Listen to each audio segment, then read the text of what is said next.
ॐ अज्ञानतिमिरन्धस्य ज्ञानाञ्जनशलाकया चक्षुरुन्मीलितं येन तस्मै श्रीगुरवे नमः। श्रीचैतन्यमनोभीष्टं स्थापितं येन भूतले स्वयं रूपः कदा मह्यं ददाति सपदान्तिकं। वन्देऽहं श्रीगुरो श्रीयुतापदकमलं श्रीगुरून् वैष्णवांशम्। श्रीरूपं साग्रजातं सहगणा रघुनाथान्वितं तं सजीवं साद्वैतं सावधूतं परिजनसहितं कृष्णचैतन्यदेवं श्रीराधा कृष्णपादान् सहगणा ललिता श्रीविशाखान्वितांशां। नमो विष्णुपादाय कृष्णपृष्ठाय भूतले श्रीमते भक्तिवेदान्त स्वामिनिति नामिने। नमस्ते सरस्वते देवे गौरवाणी प्रचारिणे निर्विशेष शून्यवादी पाश्चात्यदेशतारिणे। हे कृष्णा करुणा सिंधु दीनबंधु जगत्पते गोपेश गोपिका कांत राधा कांत नमस्तुते। तप्त कांचन गौरांगी राधे वृंदावनेश्वरी वृषभानुसुते देवी प्रणमामि हरिप्रिये। नीलाचल निवासाय नित्याय परमात्मने बलभद्र सुभद्रभ्यां जगन्नाथाय ते नमः। वृन्दावै तुलसी देवै प्रियायै केशवस्य च विष्णु भक्ति प्रदे देवी सत्यवत्यै नमो नमः।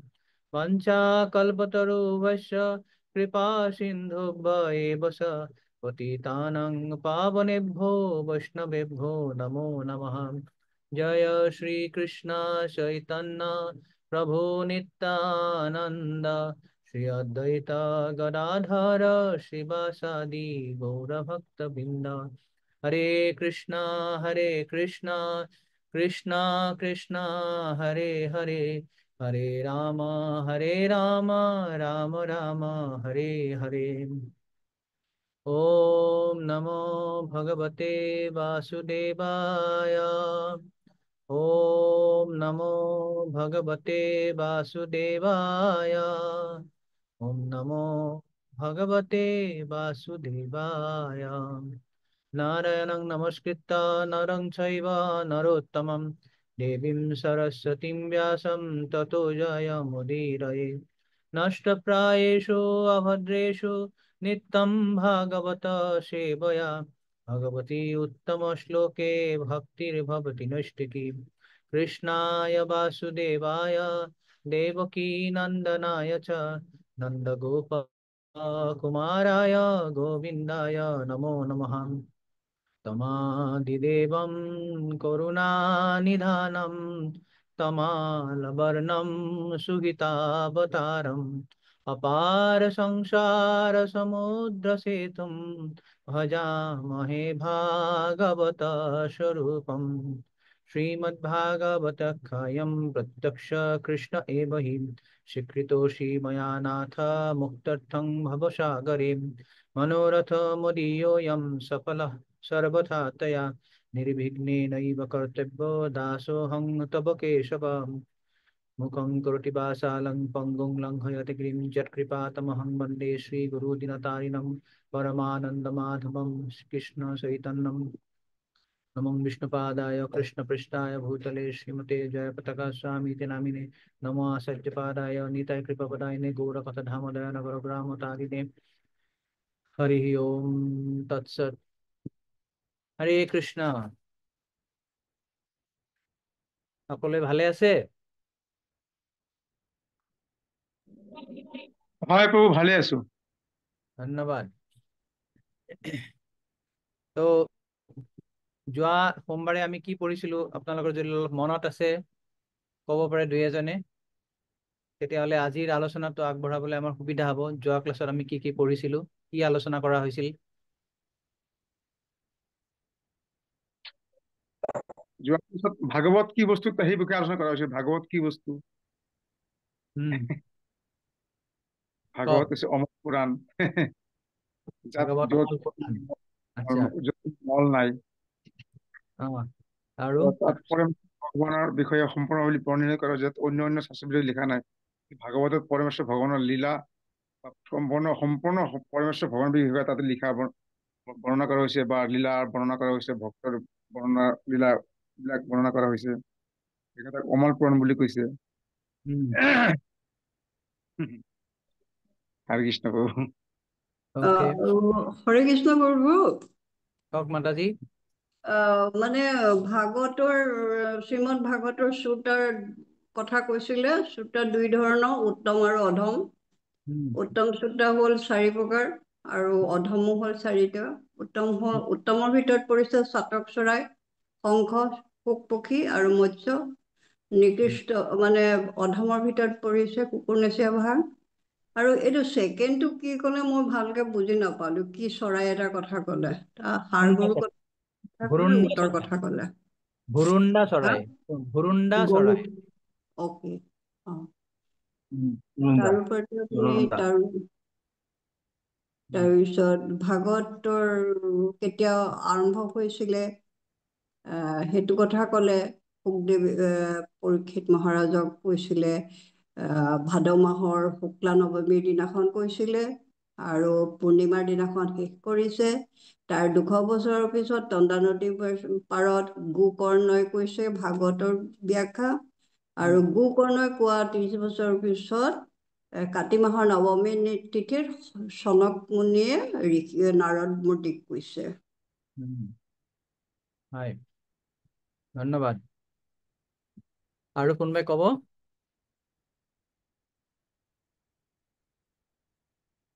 প্ৰবলেম তো হৰে কৃষ্ণ প্ৰভু। প্ৰভু হৰে কওক প্ৰভু। হৰে কৃষ্ণ প্ৰভু। আমি আগৰ পাতত সেই মুখবন্ধ আৰু পাতনিৰ বিষয়ে আলোচনা কৰিছিলো। হৰে কৃষ্ণ প্ৰভু। কিবা মনত আছে মুখবন্ধ পাতনি কি আলোচনা কৰা হৈছিল? হয়, মনত অলপ অলপ আছে প্ৰভু। এই যে ভক্তা, কি ভক্তা আছিলে,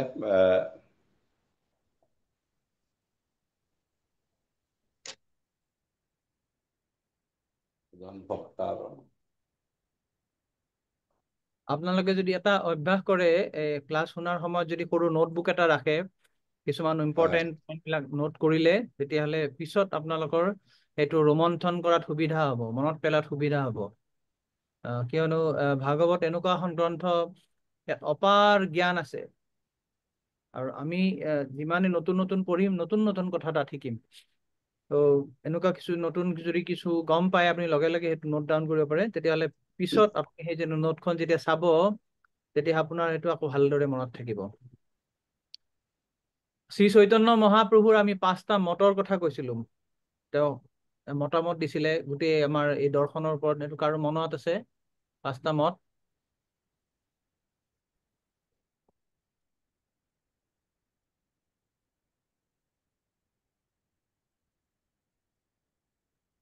হৰে কৃষ্ণ প্ৰভু। কোৱা। মডাৰ্ন মিশন টু নেকি প্ৰভু? নহয়, চৈতন্য মহাপ্ৰভুৱে 5টা মতামত দিছিলে।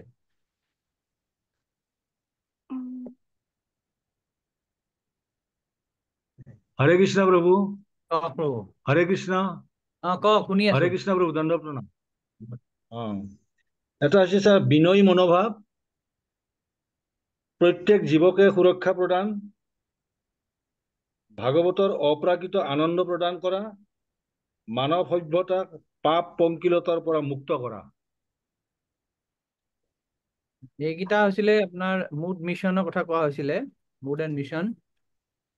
কিন্তু চৈতন্য মহাপ্ৰভুৱে তেওঁৰ যে শিক্ষা, সেই শিক্ষাৰ মূল 5টা নীতি আমি আলোচনা কৰিছিলো, যিটো শ্ৰীনাথ চক্ৰৱৰ্তীয়ে চৈতন্য মত্ত মঞ্জুষা নামৰ গ্ৰন্থত তেওঁ লিখিছিলে। অৰ্থাৎ আমাৰ যে এই দৰ্শনটো আছে, ব্ৰাহ্ম মধ্য গৌড়ীয় সম্প্ৰদায়, চৈতন্য মহাপ্ৰভু যে আমাক শিক্ষা দিছে, এই শিক্ষাৰ 5টা মূল নীতি তাত ব্যাখ্যা কৰা হৈছিলে। যেনে আমাৰ আৰাধ্য ভগৱান কোন? ভগৱান শ্ৰীকৃষ্ণ। শ্ৰীকৃষ্ণ। অ'। তাৰপিছত তাৰ লগত আৰু আছিলে আৰু আমাৰ বৃন্দাবনে হৈছে আমাৰ আৰাধ্য ধাম। আৰু আৰু হৈছে গোপীৰ আৰাধনাই হৈছে সৰ্বশ্ৰেষ্ঠ আৰাধ্য। তাৰপিছত পাহৰি গৈছো প্ৰভু। হৰে কৃষ্ণ প্ৰভু। কোৱা। তাৰপিছত শ্ৰীমদ ভাগৱতম আছিলে, তাৰপিছত কৃষ্ণ প্ৰেম। তো তেওঁৰ শিক্ষাৰ চৈতন্য মহাপ্ৰভু যে শিক্ষা দিছে, সেই শিক্ষাটো মূল মানে সাৰাংশটো হৈছে 5টা মতামত।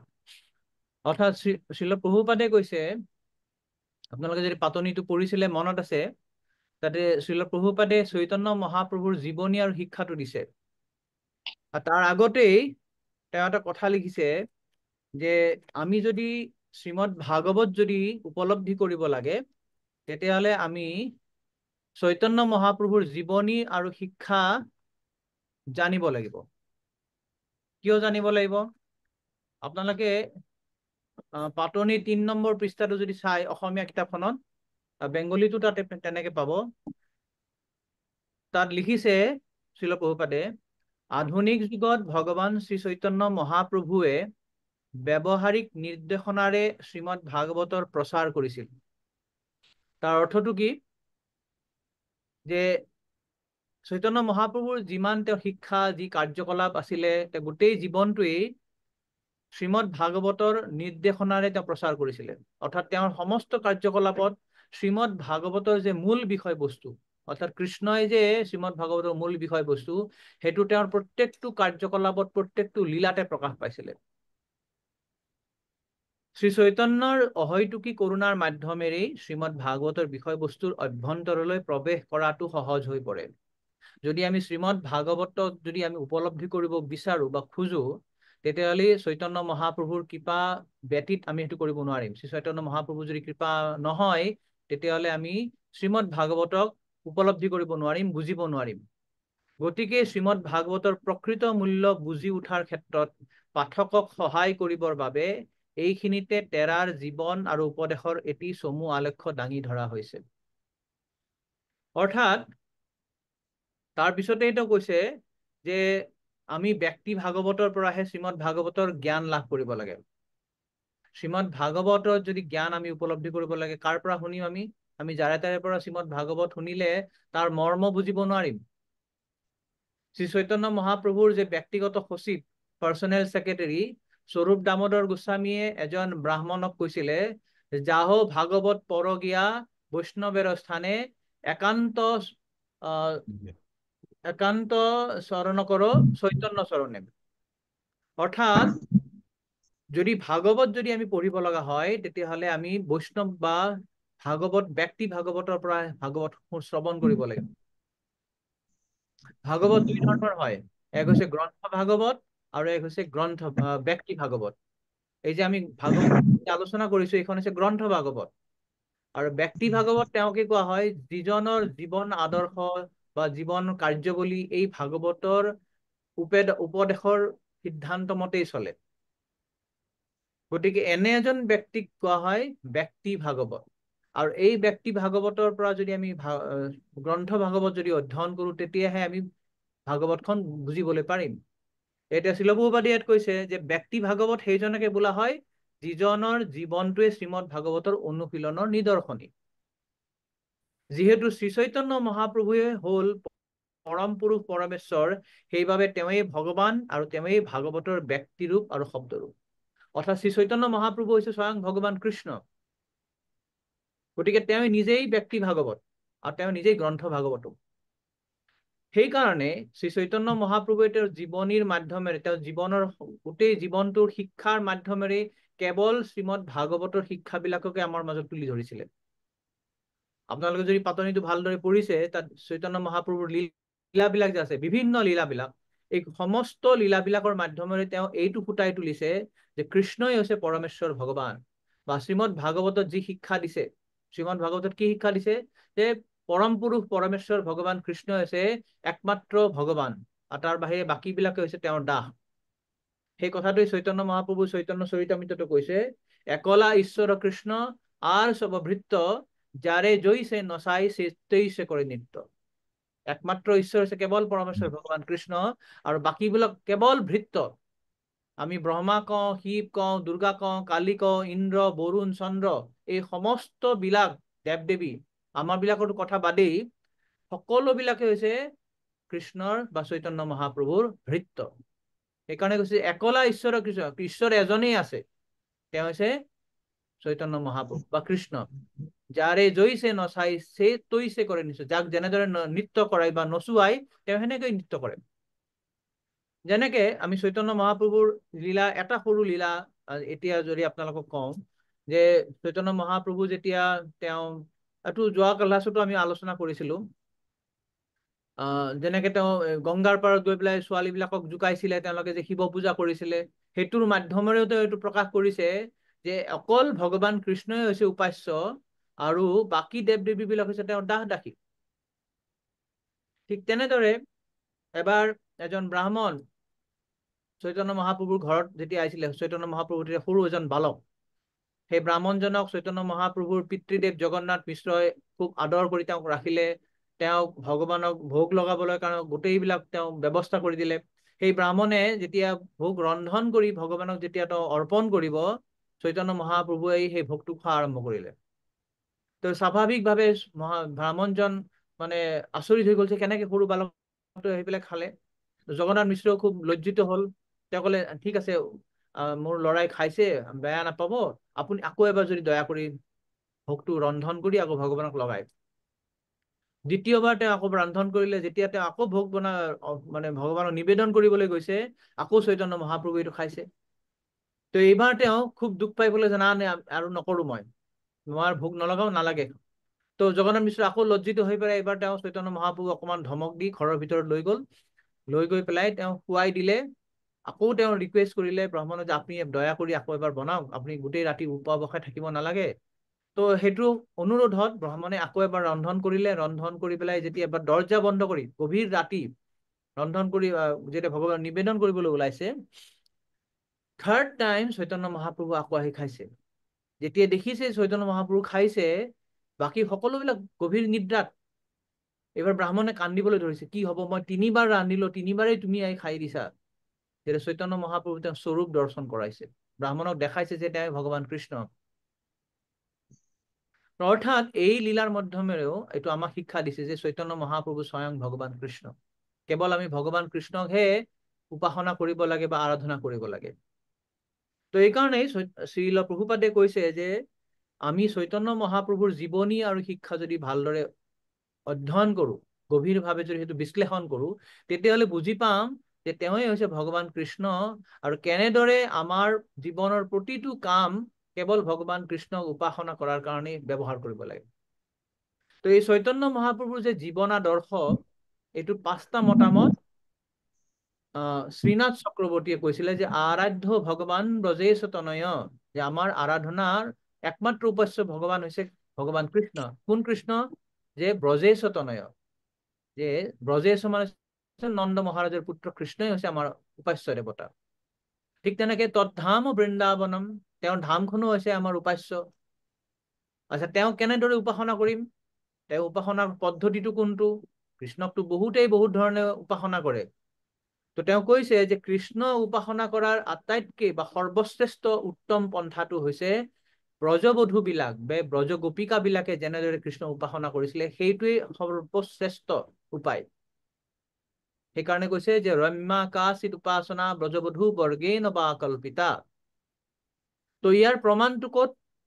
চৈতন্য মহাপ্ৰভু যে কৈছে যে ব্ৰজবধূ বিলাক বা ব্ৰজগোপিকা বিলাকে কৃষ্ণক যেনেদৰে উপাসনা কৰিছিলে, সেইটোৱে সৰ্বশ্ৰেষ্ঠ পন্থা। তাৰ প্ৰমাণ ক'ত? তো তাৰ প্ৰমাণ হৈছে শ্ৰীমদ ভাগৱতম। শ্ৰীমদ ভাগৱতম প্ৰমাণম অমলম, এইটো হৈছে অমল প্ৰমাণ, তাত কোনো মল নাই, একদম নিষ্কলুষ এটা প্ৰমাণ। আচ্ছা, এইদৰে উপাসনা কৰিলে আমাৰ জীৱনৰ কি লাভ হব? তো আমাৰ জীৱনৰ লাভ বা একমাত্ৰ অৰ্থ হৈছে প্ৰেমা পুমাৰ্থ মহান। একমাত্ৰ অৰ্থ আমাৰ জীৱনৰ অৰ্থ হৈছে যে কৃষ্ণ প্ৰেম লাভ কৰা। এইটো পঞ্চম পুৰুষাৰ্থ বুলি কোৱা হয়। বেদত 4টা পুৰুষাৰ্থৰ কথা কোৱা হৈছে। পুৰুষাৰ্থ মানে মানুহৰ জীৱনৰ লক্ষ্য। মানুহে যে ধৰ্ম আচৰণ কৰে, যে মানুহ মাত্ৰেই ধৰ্ম আচৰণ কৰিব পাৰে, বেলেগে কোনেও ধৰ্ম আচৰণ কৰিব নোৱাৰে। যদি কোনোবাই মানুহ ৰূপী হৈ পেলাই যদি ধৰ্ম আচৰণ নকৰে, তেতিয়াহ'লে শাস্ত্ৰত তেওঁক পশু তুল্য বুলি কোৱা হৈছে। পশু তুল্য বুলি কোৱা হৈছে, কিয়নো মানুহে যিবিলাক কাম কৰে এজন পশুও সেইবিলাক কাম কৰে। কি কি কাম কৰে আপোনালোকে কোনোবাই জানে?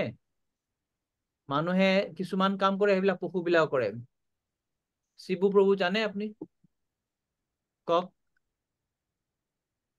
নিদ্ৰা ভয় মৈথুন। হা? আহাৰ নিদ্ৰা ভয় মৈথুন।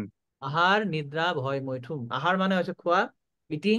হয়, নিদ্ৰা হয়। মানে হৈছে স্লিপিং, শোৱা। ভয় মানে হৈছে নিজকে ৰক্ষা কৰা, আৰু মৈথুন মানে হৈছে যৌন ক্ৰিয়া কৰা, সন্তান উৎপাদন কৰা। এই চাৰিটা কাম এটা মানুহেও কৰে আৰু এটা পশুৱেও কৰে। সেইকাৰণে কৈছে যে আহাৰ নিদ্ৰা ভয় মৈথুনম চ সামান্যমেতৎ পশুভিনৰানাম। আহাৰ নিদ্ৰা ভয় মৈথুন সামান্যমেতৎ পশুভিনৰানাম। পশু আৰু নৰ মানে মানুহ আৰু পশুৰ মাজত একেটা কমন কাম, এইবিলাক একে কামেই কৰে। তেনেহলে মানুহক পশু বুলি কোৱা যাব নেকি? একে কামেই কৰিছে, পশুৱেও এনেকুৱা কাম কৰিছে, মানুহেও কাম কৰিছে। মানুহ আৰু পশু একেশাৰী হৈ যাব নেকি? মানুহৰ এটা বিশেষ এটা সুযোগ এটা আছে। তাতে কৈছে ধৰ্ম হি তেষাম অধিক বিশেষ। মানুহক এটা বিশেষ সুযোগ দিয়া হৈছে। কি সুযোগ? যে তেওঁ ধৰ্ম চৰ্চা কৰিব পাৰে। যদি ধৰ্ম নকৰে কি হব? ধৰ্মেণ হীন পশুভিঃ নৰাণাম। যদি ধৰ্ম নকৰে তেনেহলে মানুহটো পশু সমান হৈ যাব। তো এই কাৰণে মানুহ যে ধৰ্ম কৰে, যে ধৰ্ম কিহৰ কাৰণে কৰে? সাধাৰণতে যে বেদত যে বিধান দিয়া আছে বা মানুহে যে ধৰ্ম চৰ্চা কৰে, তেওঁলোকে এই কাৰণেই কৰে যে তেওঁ নিজৰ ইন্দ্ৰিয় তৃপ্তি কৰাৰ কাৰণে। যে মই ধৰ্ম কৰিম, ধৰ্ম কৰিলে মোৰ কি হব? মোৰ অৰ্থ উপাৰ্জন হব, মই বেছিকে টকা উপাৰ্জন কৰিব পাৰিম। টকা উপাৰ্জন কৰিলে মোৰ কি হব? যে মোৰ জীৱন শৈলী, মোৰ জীৱন যাত্ৰা খুব সুন্দৰ হব। ধুনীয়াকে গাড়ী কিনিব পাৰিম, ধুনীয়া ঘৰ বনাব পাৰিম, ধুনীয়াকে বিবাহ কৰিব পাৰিম, মই ভালকে থাকিব পাৰিম, মোৰ জীৱন যাত্ৰা খুব মসৃণ হৈ যাব, সুষম হৈ যাব। আৰু এইবিলাক কৰি যেতিয়া মই একদম চেচিয়েটেড হৈ যাম, একদম পৰিপূৰ্ণ হৈ যাম, মই ভাবিম যে হৈ গ'ল আৰু মোৰ জীৱনটো আৰু ধুনীয়াকে মই বিয়া বাৰু কৰালো, ল'ৰা সন্তান হৈ গ'ল, মই গোটেই জীৱনটো ভালকেই কটালো, দান দক্ষিণা কৰিলো, চব কিছু হৈ গ'ল। এতিয়া কি? এতিয়া বুজি পাইছো যে মোৰ জীৱনটোত কোনো অৰ্থ নাই। এতিয়া কি কৰিব লাগে? মোৰ মুক্তি পাব লাগে, মই ইয়াৰ পৰা গুচি যাব লাগে। তো বেদত এই চাৰিটা বস্তু কোৱা হৈছে যে ধৰ্ম, অৰ্থ, কাম, মোক্ষ। আমি ধৰ্ম কৰো কিহৰ কাৰণে? অৰ্থৰ কাৰণে। অৰ্থ কিয় লাগে? কামনা বাসনা পৰিপূৰ্ণ কৰাৰ কাৰণে। আৰু শেষত যেতিয়া আমাৰ বিতৃষ্ণা হয়, তেতিয়া আমি ইয়াৰ পৰা মুক্তি পাব বিচাৰো। কিন্তু বেদৰ এইটোৱে আচল অৰ্থ নহয়। বেদৰ আৰু এটা আচল গূঢ় অৰ্থ আছে।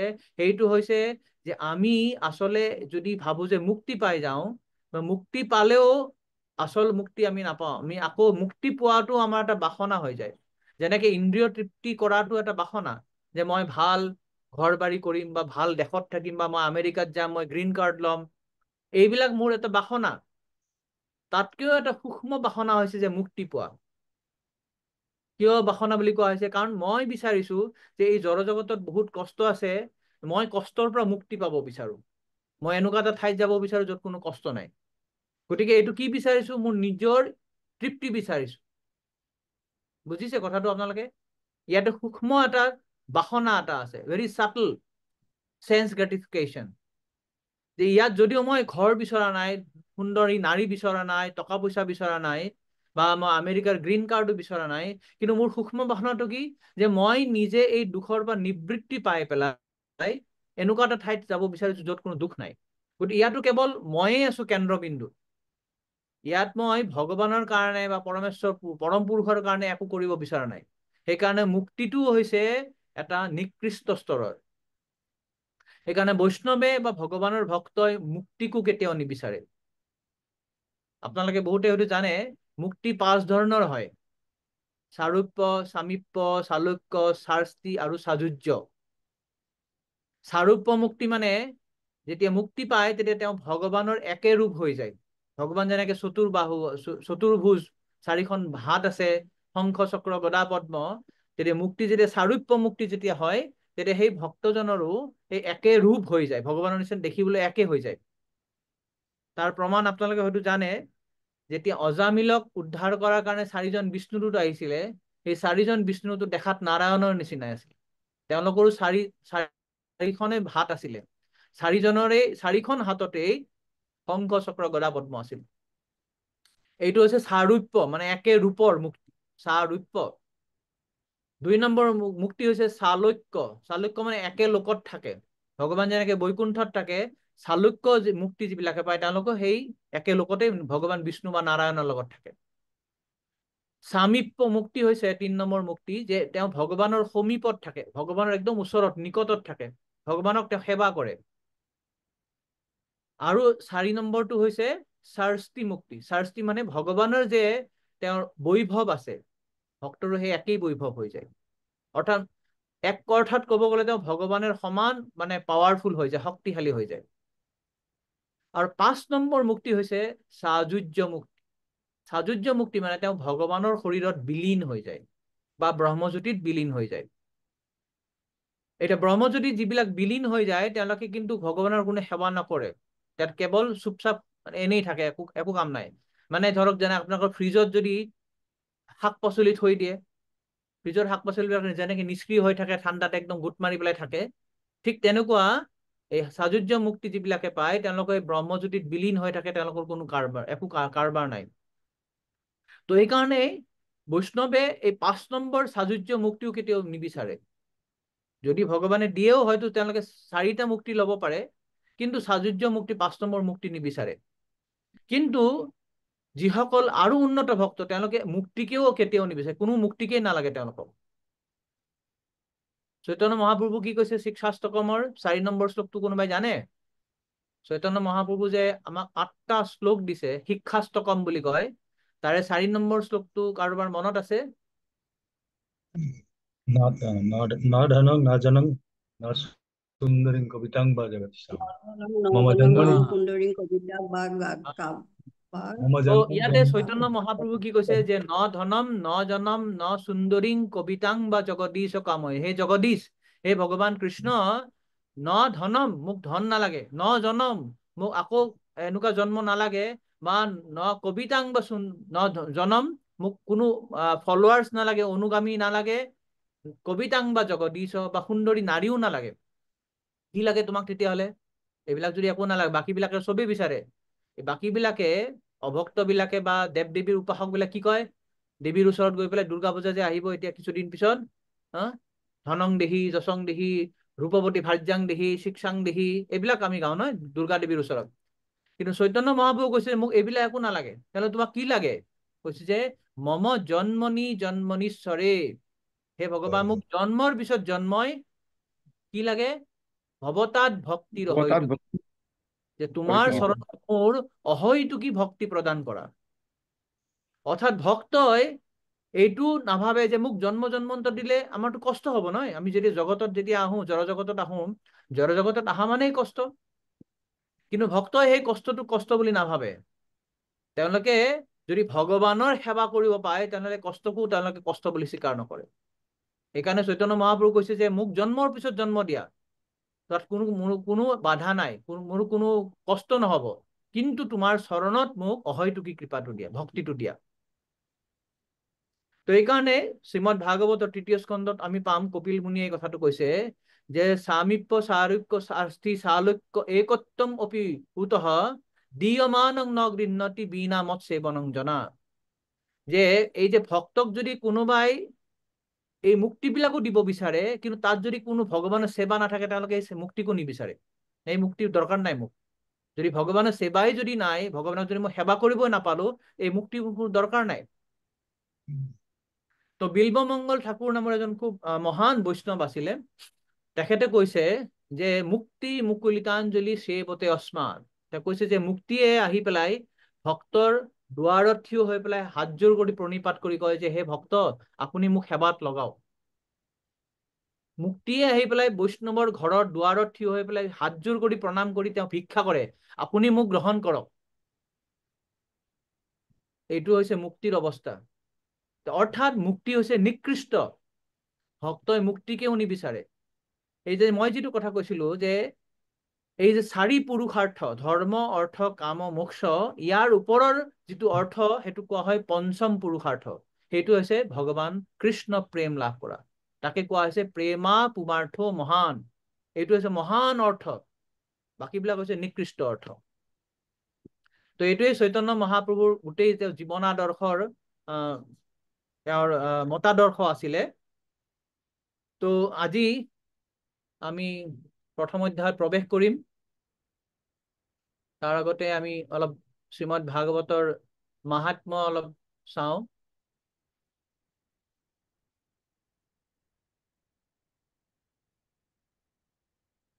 স্লাইডখন দেখিছে আপোনালোকে?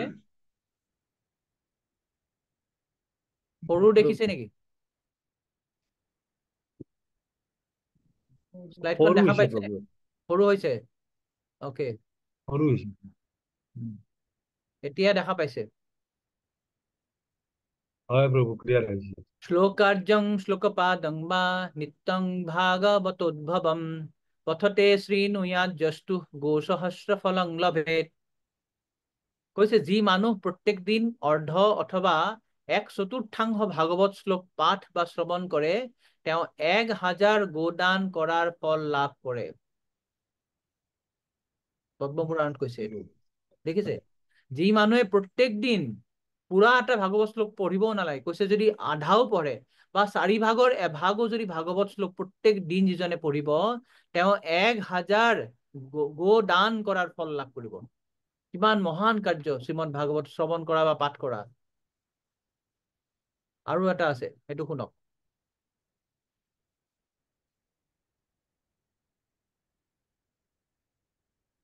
য পথেত প্ৰয়তো নিত্যম শ্লোকং ভাগৱতম শ্ৰুত অষ্টাদশ পুৰাণাং ফলমাপ্নোতি মানৱ। হে পুত্ৰ, হে পুত্ৰ মানে কোনে কৈছে? মই আগতে কৈছিলো এদিন, এই যে এই শ্ৰীমদ ভাগৱতৰ মাহাত্ম্য বিলাক কৈছে, এইটো গৰ্ভোদক বিষ্ণুৱে ব্ৰহ্মাক কৈ আছে। তেওঁ কৈছে যে হে পুত্ৰ, পবিত্ৰ চিত্তেৰে যি ব্যক্তি প্ৰত্যেক দিন ভাগৱতৰ এটা শ্লোক পাঠ কৰে তেওঁ অষ্টাদশ পুৰাণ পাঠৰ ফল প্ৰাপ্তি হয়। আমি বহুতেই অষ্টাদশ পুৰাণ বা 18খন পুৰাণৰ নামেই নাজানো, আৰু এইবিলাক পঢ়াটো বহুত দূৰৰ কথা। শ্ৰীমদ ভাগৱতৰে আমি শেষ কৰিব নোৱাৰো, পঢ়িব নোৱাৰো। কিন্তু কৈছে যদি কোনোবাই পবিত্ৰ চিত্তেৰে যদি প্ৰত্যেক দিন ভাগৱতৰ এটা শ্লোকো যদি পাঠ কৰে তেওঁ 18খন পুৰাণ পাঠ কৰাৰ ফল লাভ কৰিব। তেতিয়াহ'লে আমি ভাগৱত পঢ়িম নে নপঢ়িম? প্ৰত্যেক দিন পঢ়িমতো, কি কয়? ওকে, তো এতিয়া আমি শ্ৰীমদ ভাগৱতত প্ৰথম অধ্যায়ত প্ৰৱেশ কৰাৰ আগতেই প্ৰথম স্কন্ধখন এবাৰ আমি বিহংগম দৃষ্টিত চাম, অৰ্থাৎ বাৰ্ডছ আই ভিউ, যে প্ৰথম স্কন্ধত কি কি আছে। মই কেইখনমান শ্লাইডত আপোনালোকক গোটেই প্ৰথম স্কন্ধখনত কি কি বিষয়বস্তু আছে এইবিলাক কম, তাৰপিছত প্ৰথম অধ্যায়ৰ কথা কম, তাৰপিছত আমি প্ৰথম শ্লোকত প্ৰৱেশ কৰিম। চ' এই প্ৰথম অধ্যায়ত 3টা অনুচ্ছেদ আছে বা 3টা ছেকশ্যন আছে। প্ৰথম ছেকশ্যনটো হৈছে যে সূত গোস্বামীৰ দ্বাৰা নৈমিষাৰণ্যৰ ঋষিসকলৰ 6টা প্ৰশ্নৰ উত্তৰ প্ৰদান। আমি যে প্ৰথম অধ্যায়ৰ পৰা যে আৰম্ভ কৰিম, এই প্ৰথম অধ্যায়টোৰ নামেই হৈছে ঋষিসকলৰ প্ৰশ্ন। অৰ্থাৎ প্ৰথম অধ্যায়ত তেওঁলোকে ঋষিবিলাকে নৈমিষাৰণ্যত শৌনক আদি ঋষিয়ে প্ৰায় 88,000 88,000 ঋষি মুনিবিলাক লগ হৈ পেলাই যেতিয়া যজ্ঞ কৰা আৰম্ভ কৰিছিলে তেওঁলোকে সূত গোস্বামীক কিছুমান প্ৰশ্ন কৰিছিলে, 6টা প্ৰশ্ন। তো এই 6টা প্ৰশ্ন আৰু তাৰ উত্তৰ লৈ পেলাই প্ৰথম ছেকশ্যনটো হৈছে শ্ৰীমদ ভাগৱতৰ প্ৰথম স্কন্ধত। তো ইয়াতে ভূমিকাত প্ৰথম অধ্যায়ৰ 3টা শ্লোক, এইকেইটা ভূমিকা হয়। মানে যিকোনো বস্তু আৰম্ভ কৰাৰ আগতে পাতনি বা ভূমিকা থাকে, যেনেকে আমি শ্ৰীমদ ভাগৱত আজি প্ৰথম প্ৰৱেশ কৰিম, তাৰ আগতে 2টা ক্লাছত আমি ভাগৱতৰ মাহাত্ম্য কলো, তাৰপিছত আপোনালোকে শ্লাইড দেখিছে নে দেখা নাই? ভালকৈ দেখিছো দেখিছো দেখিছে? দেখিছো প্ৰভু। তো যেনেকে আগৰ ক্লাছত আমি ভাগৱতৰ মাহাত্ম্য কলো, তাৰপিছত আমি পাতনি, ভূমিকা, মুখবন্ধ এইবিলাক আলোচনা কৰিলো, ঠিক তেনেকে শ্ৰীমদ ভাগৱত কোৱাৰ আগতেও প্ৰথম 3টা শ্লোকত ভূমিকা কোৱা আছে। তাৰপিছত ভক্তিৰ কথা কোৱা হৈছে, যে ভক্তি লৈ পেলাই মানে যে ভক্তিটো কি বস্তু সেই বিষয়ে তেওঁলোকে 6টা প্ৰশ্নৰ প্ৰথম 2টা প্ৰশ্ন কৰিছে। প্ৰথম দুটা প্ৰশ্ন। নেক্সট, তাৰপিছত ভগৱানৰ আবিৰ্ভাৱ লৈ পেলাই প্ৰশ্ন কৰা হৈছে। 3 নম্বৰ, 4 নম্বৰ, 5 নম্বৰ এই তিনিটা প্ৰশ্নত ভগৱানৰ আবিৰ্ভাৱ সম্পৰ্কে প্ৰশ্ন আছে। তাৰপিছত হৈছে ভগৱানৰ অন্তৰ্ধান, 6 নম্বৰ প্ৰশ্ন। এইবিলাক আমি ডিটেইলছত আকৌ আলোচনা কৰিম, আপোনালোকে চিন্তা কৰিব নালাগে। মই যে কেৱল এটা বিহংগম দৃষ্টিত এটা মানে আলোচনা কৰিছো কি কি আলোচনা হ'ব।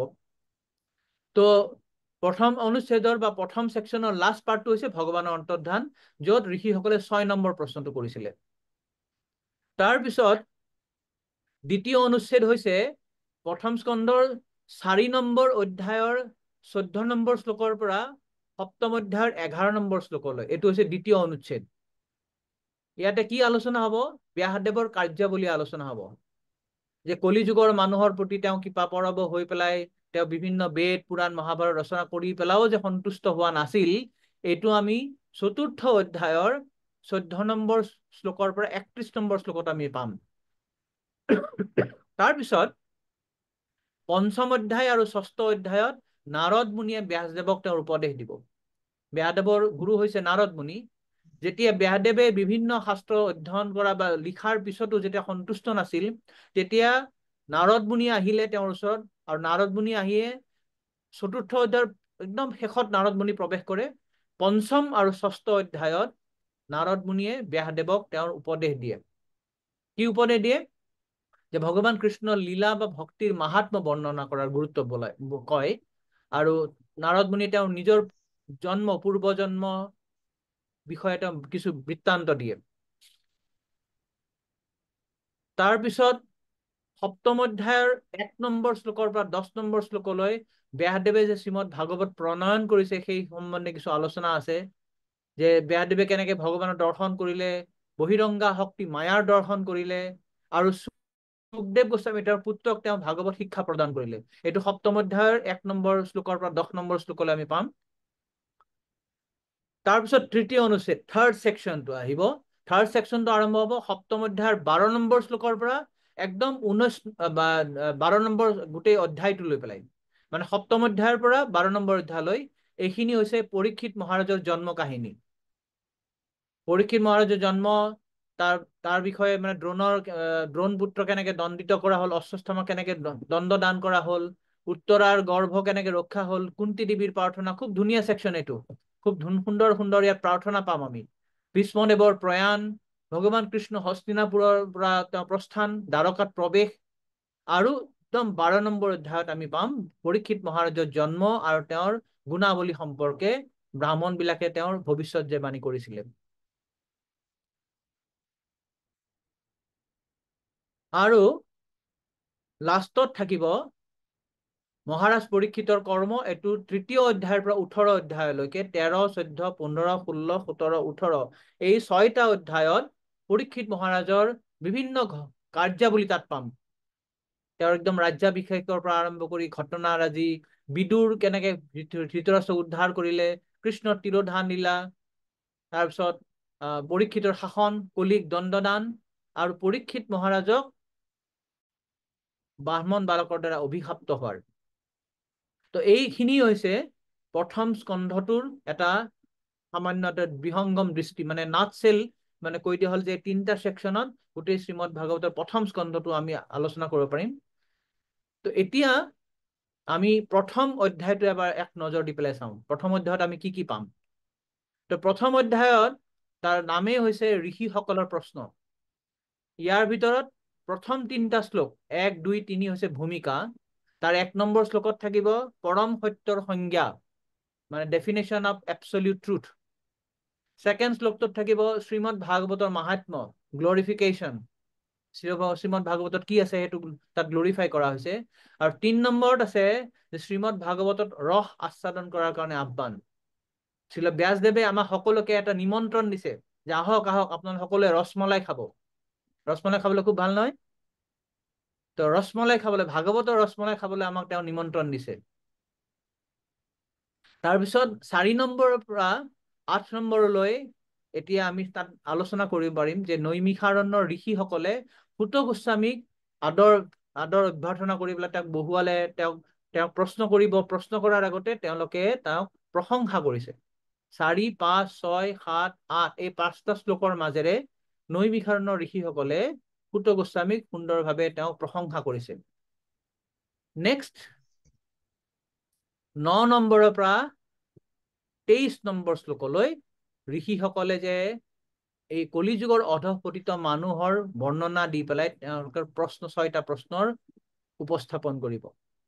যে কলিযুগৰ গুণবিলাক কেনেকুৱা, মানে বৈশিষ্ট্যবিলাক কলিযুগৰ কি কি সাইন চিমটম আছে, তেওঁলোক যে এই বিষয়ে ভগৱানৰ বিষয়ে শ্ৰৱণ কৰে যে উৎকণ্ঠা আছে, আৰু 6টা প্ৰশ্ন তেওঁলোকে কৰিব। হৈছে এতিয়া আমি শ্ৰীমদ ভাগৱতৰ প্ৰথম শ্লোকত প্ৰৱেশ কৰিম। মই শ্লোকটো মাতিম, আপোনালোকেও নিজে নিজে মাতিব পাৰে, আনমিউট কৰাৰ দৰকাৰ নাই, নিজে নিজে মিউট কৰি ক'ব পাৰিব। ওম নমো ভগৱতে বাসুদেৱায়। ওম জন্ম নমো ভগৱতে বাসুদেৱায়। বাসুদেৱায়। जन्मादस्य यतोऽन्वयातितरतश्चार्थेषु भिग्गः शरात् तेने ब्रह्महृदाय आदिकवये मुह्यन्ति यत्सूरयः तेजो वारिमृदां यथा विनिमयो यत्र त्रिसर्गो मृषा धाम्ना स्वेन सदा निरस्तकुहकं सत्यं परं धीमहि। ওম নমো ভগৱতে বাসুদেৱায়। মই অনুবাদটো পঢ়ি দিছো অসমীয়া আমাৰ শ্ৰীমদ ভাগৱতৰ পৰা। যিসকলৰ বেংগলী আছে তেওঁলোকে বেংগলীত পঢ়িব বা ইংলিছত পঢ়িব পাৰে। অনুবাদটো হৈছে, হে সৰ্বব্যাপী পৰম পুৰুষ পৰমেশ্বৰ বসুদেৱ পুত্ৰ ভগৱান শ্ৰীকৃষ্ণ, মই পৰম ভক্তি ভাৱেৰে আপোনালৈ প্ৰণাম জনাইছো। মই ভগৱান শ্ৰীকৃষ্ণক ধ্যান কৰো, কিয়নো তেওঁৱেই হৈছে পৰিদৃশ্যমান বিশ্ব ব্ৰহ্মাণ্ডৰ সৃষ্টি স্থিতি আৰু প্ৰলয়ৰ সকলো কাৰণৰেই পৰম কাৰণ, পৰম সত্য। পোনপটীয়াকৈ হওক বা আওপকীয়াকৈ হওক, সৃষ্টিৰ সকলো বস্তুৰ বিষয়ে তেওঁ জানে, আৰু তেওঁ সম্পূৰ্ণভাৱে স্বাধীন, কাৰণ তেওঁতকৈ অতিৰিক্ত আৰু কোনো কাৰণ নাই। সৃষ্টিৰ প্ৰথম জিত ব্ৰহ্মাৰ হৃদয়ত তেওঁৱেই প্ৰথম বেদৰ জ্ঞান উদয় ঘটাইছিল। মানুহে জুইত পানী আছে বুলি বা পানীত মাটি আছে বুলি ভ্ৰমত পৰাৰ দৰেই তেওঁৱেই আনকি মহা ঋষিসকলক আৰু দেৱতাসকলকো ভ্ৰমত পেলায়। কেৱল তেওঁৰ বাবেই প্ৰকৃতিৰ গুণ তিনিটাৰ প্ৰতিক্ৰিয়াৰ ফলত অস্থায়ীভাৱে প্ৰকাশ পোৱা পাৰ্থিৱ জগতখনে দৰাচলতে মিথ্যা হৈও সত্যৰ দৰে দেখা দিয়ে। পাৰ্থিৱ জগতৰ সকলো ধৰণৰ ভ্ৰান্তিৰ পৰা সম্পূৰ্ণভাৱে চিৰকালৰ বাবে মুক্ত তেওঁৰ অপাৰ্থিৱ ধামত নিত্যভাৱে বিদ্যমান ভগৱান কৃষ্ণৰ মই ধ্যান কৰো। মই তেওঁৰ ধ্যান কৰো যিহেতু তেওঁৱেই পৰম সত্য। তো এইটো এটা প্ৰথম খুব গুৰুত্বপূৰ্ণ শ্লোক। তো এই শ্লোক আৰম্ভ কৰাৰ মাধ্যমেৰে ব্যাসদেৱে শ্ৰীমদ ভাগৱতৰ মংগলাচৰণ কৰিছে। আমি যেনেকে প্ৰত্যেকটো ক্লাছ কৰাৰ আগতে আমি ভগৱানৰ কৃপা আহ্বান কৰি পেলাই মংগলাচৰণ কৰো, ঠিক তেনেকে ব্যাসদেৱেও শ্ৰীমদ ভাগৱত ৰচনা কৰাৰ আগতে প্ৰথমতেও মংগলাচৰণ কৰিছে। তো এই মংগলাচৰণ সম্বন্ধে শ্ৰী চৈতন্য চৰিতামৃতত খুব ধুনীয়া ব্যাখ্যা আছে। আদি লীলাৰ প্ৰথম অধ্যায়ৰ 12 নম্বৰ শ্লোকত তাত কোৱা আছে যে মংগলাচৰণৰ 3টা ভাগ থাকে। তাত কৈছে, সেই মংগলাচরণ হয় ত্রিবিধ প্রকার, বস্তু নির্দেশ, আশীর্বাদ, নমস্কার। অর্থাৎ মঙ্গলাচরণ হয় 3টা ভাগ থাকে, তার 3টা সেকশন থাকে। কি কি থাকে? বস্তু নির্দেশ, আশীর্বাদ, নমস্কার। অর্থাৎ নমস্কাৰ মানে প্ৰথমে যেতিয়া যিয়ে হয় ভাগৱত কব বা যিকোনো গ্ৰন্থ ৰচনা কৰিব, তেওঁ প্ৰথমতে তেওঁৰ ইষ্টদেৱক প্ৰাৰ্থনা কৰে, নমস্কাৰ কৰে যে ভগৱান তুমি মোক কৃপা কৰিবা যাতে মই এই কাৰ্যখন ভালদৰে সম্পাদন কৰিব পাৰো। বা মই যদি ভাগৱত কথা কবলৈ গৈছো, ভগৱান মোক কৃপা কৰিবা যাতে মই তোমাৰ গুণকীৰ্তন কৰিব পাৰো। এইটো হৈছে মংগলাচৰণৰ এটা অংশ, যাক কোৱা হয় নমস্কাৰ। 2 নম্বৰ অংশটো হৈছে বস্তু নিৰ্দেশ। বস্তু নিৰ্দেশ মানে সেই পাঠটো বা সেই অংশটোৰ মাধ্যমেৰে বক্তাই বা গ্ৰন্থকাৰে তেওঁ কি কব বিচাৰিছে তাৰ এটা চমু আভাস দিয়ে। চমু আভা যে মই গ্ৰন্থখন যে শ্ৰীমদ ভাগৱত লিখিম তাত বিষয়বস্তু কি হ'ব, তাত কি থাকিব। তো এইটো কোৱা হয় বস্তু নিৰ্দেশ। আৰু শেষত 3 নম্বৰ পাৰ্টটো কোৱা হয় আশীৰ্বাদ। অৰ্থাৎ এই যে মই শ্ৰীমদ ভাগৱত ৰচনা কৰিবলৈ গৈছো, এইটো আপোনালোকক আশীৰ্বাদ দিব, আপোনালোকৰ জীৱন পূৰ্ণময় হ'ব, আপোনালোকৰ জীৱন সাৰ্থক হ'ব, এই বুলি তেওঁ আশীৰ্বাদ দিয়ে। এই এনেদৰেই যে 3টা শ্লোক যে আছে, এই 3টা শ্লোক হৈছে শ্ৰীমদ ভাগৱতৰ মংগলাচৰণ। তো মংগলাচৰণৰ প্ৰথম পাৰ্টটো এই শ্লোকত ব্যাসদেৱে তেওঁ ইষ্টদেৱ ভগৱান কৃষ্ণ বা পৰম সত্যক তেওঁ নমস্কাৰ কৰিছে, সত্যং পৰম ধীমহি। ইয়াৰ পিছত যে 2 নম্বৰ শ্লোক আহিব, য'ত কোৱা আছে যে ধৰ্ম প্ৰজ্জিত কৈতৱ অত্ৰ পৰম নিৰ্মৎসৰানাং সতাম বেদ্যম বাস্তৱমত্ৰ বস্তু শিৱনম তাপত্ৰয়ম অনুমূলনম শ্ৰীমদ ভাগৱতে মহামুনিকৃতে কিংবা পৰৈৰীশ্বৰ সদ্য হৃদ্য অবৰুদ্ধতে অত্ৰ পৃথিৱী শুশ্ৰূষুভি তৎক্ষণাৎ।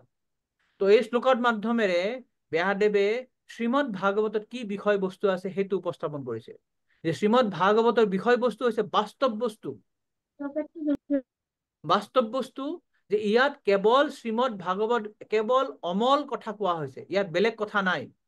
সেইকাৰণে প্ৰথমতেই তেওঁ কৈ দিব তাতে যে ধৰ্ম প্ৰজ্জিত কৈতৱ অত্ৰ, যে শ্ৰীমদ ভাগৱতত কোনো কৈতৱ ধৰ্ম নাথাকে, কোনো কৃত্ৰিম ধৰ্ম নাথাকিব, ইয়াত কেৱল পিয়ৰ ভক্তটো থাকিব, কেৱল পিয়ৰ ভক্তি থাকিব। সেইকাৰণে বিষয়বস্তুটো একদম প্ৰথমতে ক্লিয়াৰ কৰিছে যে শ্ৰীমদ ভাগৱতত কেৱল ভগৱানৰ কথা, কৃষ্ণৰ কথাই থাকিব। যি কথা শুনাৰ পাছত আপোনাক আৰু কোনো বেলেগ শাস্ত্ৰ পঢ়াৰ দৰকাৰ নাই, কিংবা পৰৈৰীশ্বৰ হওক। আৰু এই শাস্ত্ৰ পঢ়াৰ পিছত আপোনাৰ কি লাভ হ'ব, সদ্য হৃদ্য অবৰুদ্ধতে অত্ৰ পৃথিৱী শুশ্ৰূষুভি তৎক্ষণাৎ। যিয়ে এই শ্ৰীমদ ভাগৱত অধ্যয়ন কৰিব, শ্ৰৱণ কৰিব, পাঠ কৰিব, অচিৰেই শ্ৰীমদ ভাগৱত তেওঁ যে ভগৱান কৃষ্ণ তেওঁৰ হৃদয়ত আহি প্ৰৱেশ কৰিব। এইটো আমি প্ৰথম দিনা যেতিয়া শ্ৰীমদ ভাগৱতৰ মাহাত্ম্য আলোচনা কৰিছিলো তাতো পাইছিলো, বা যোৱা ক্লাছতো এইটো আলোচনা কৰিছিলো, যে শ্ৰীমদ ভাগৱত আমি কি পাম, শ্ৰীমদ ভাগৱত যদি আমি শ্ৰৱণ কৰিম, পাঠ কৰিম, তেতিয়া আমাৰ 3টা বস্তুৰ পৰা আমি মুক্তি পাম, শোক, মোহ আৰু ভয়। শোক মোহ ভয়াপহ। তো এইটোৱেই হৈছে শ্ৰীমদ ভাগৱতৰ বিষয়বস্তু, যে ভগৱান কৃষ্ণই শ্ৰীমদ ভাগৱতৰ বিষয়বস্তু। আৰু 3 নম্বৰ শ্লোকত তেওঁ আমাক কি কৰিব, আশীৰ্বাদ দিব। নিগম কল্পতৰুৰ গলিতং ফলম সুকমুখাতমৃত দ্ৰৱ সংযুতম পিবত ভাগৱতম ৰসমালয়ম মুহুৰহ ৰসিকা ভুবি ভাবুকাহ। তো আশীৰ্বাদ দিছে, হে ভুবি ভাবুকা, হে ৰসিক ব্যক্তি, তোমালোকে ভাগৱতৰ ৰসটো আস্বাদন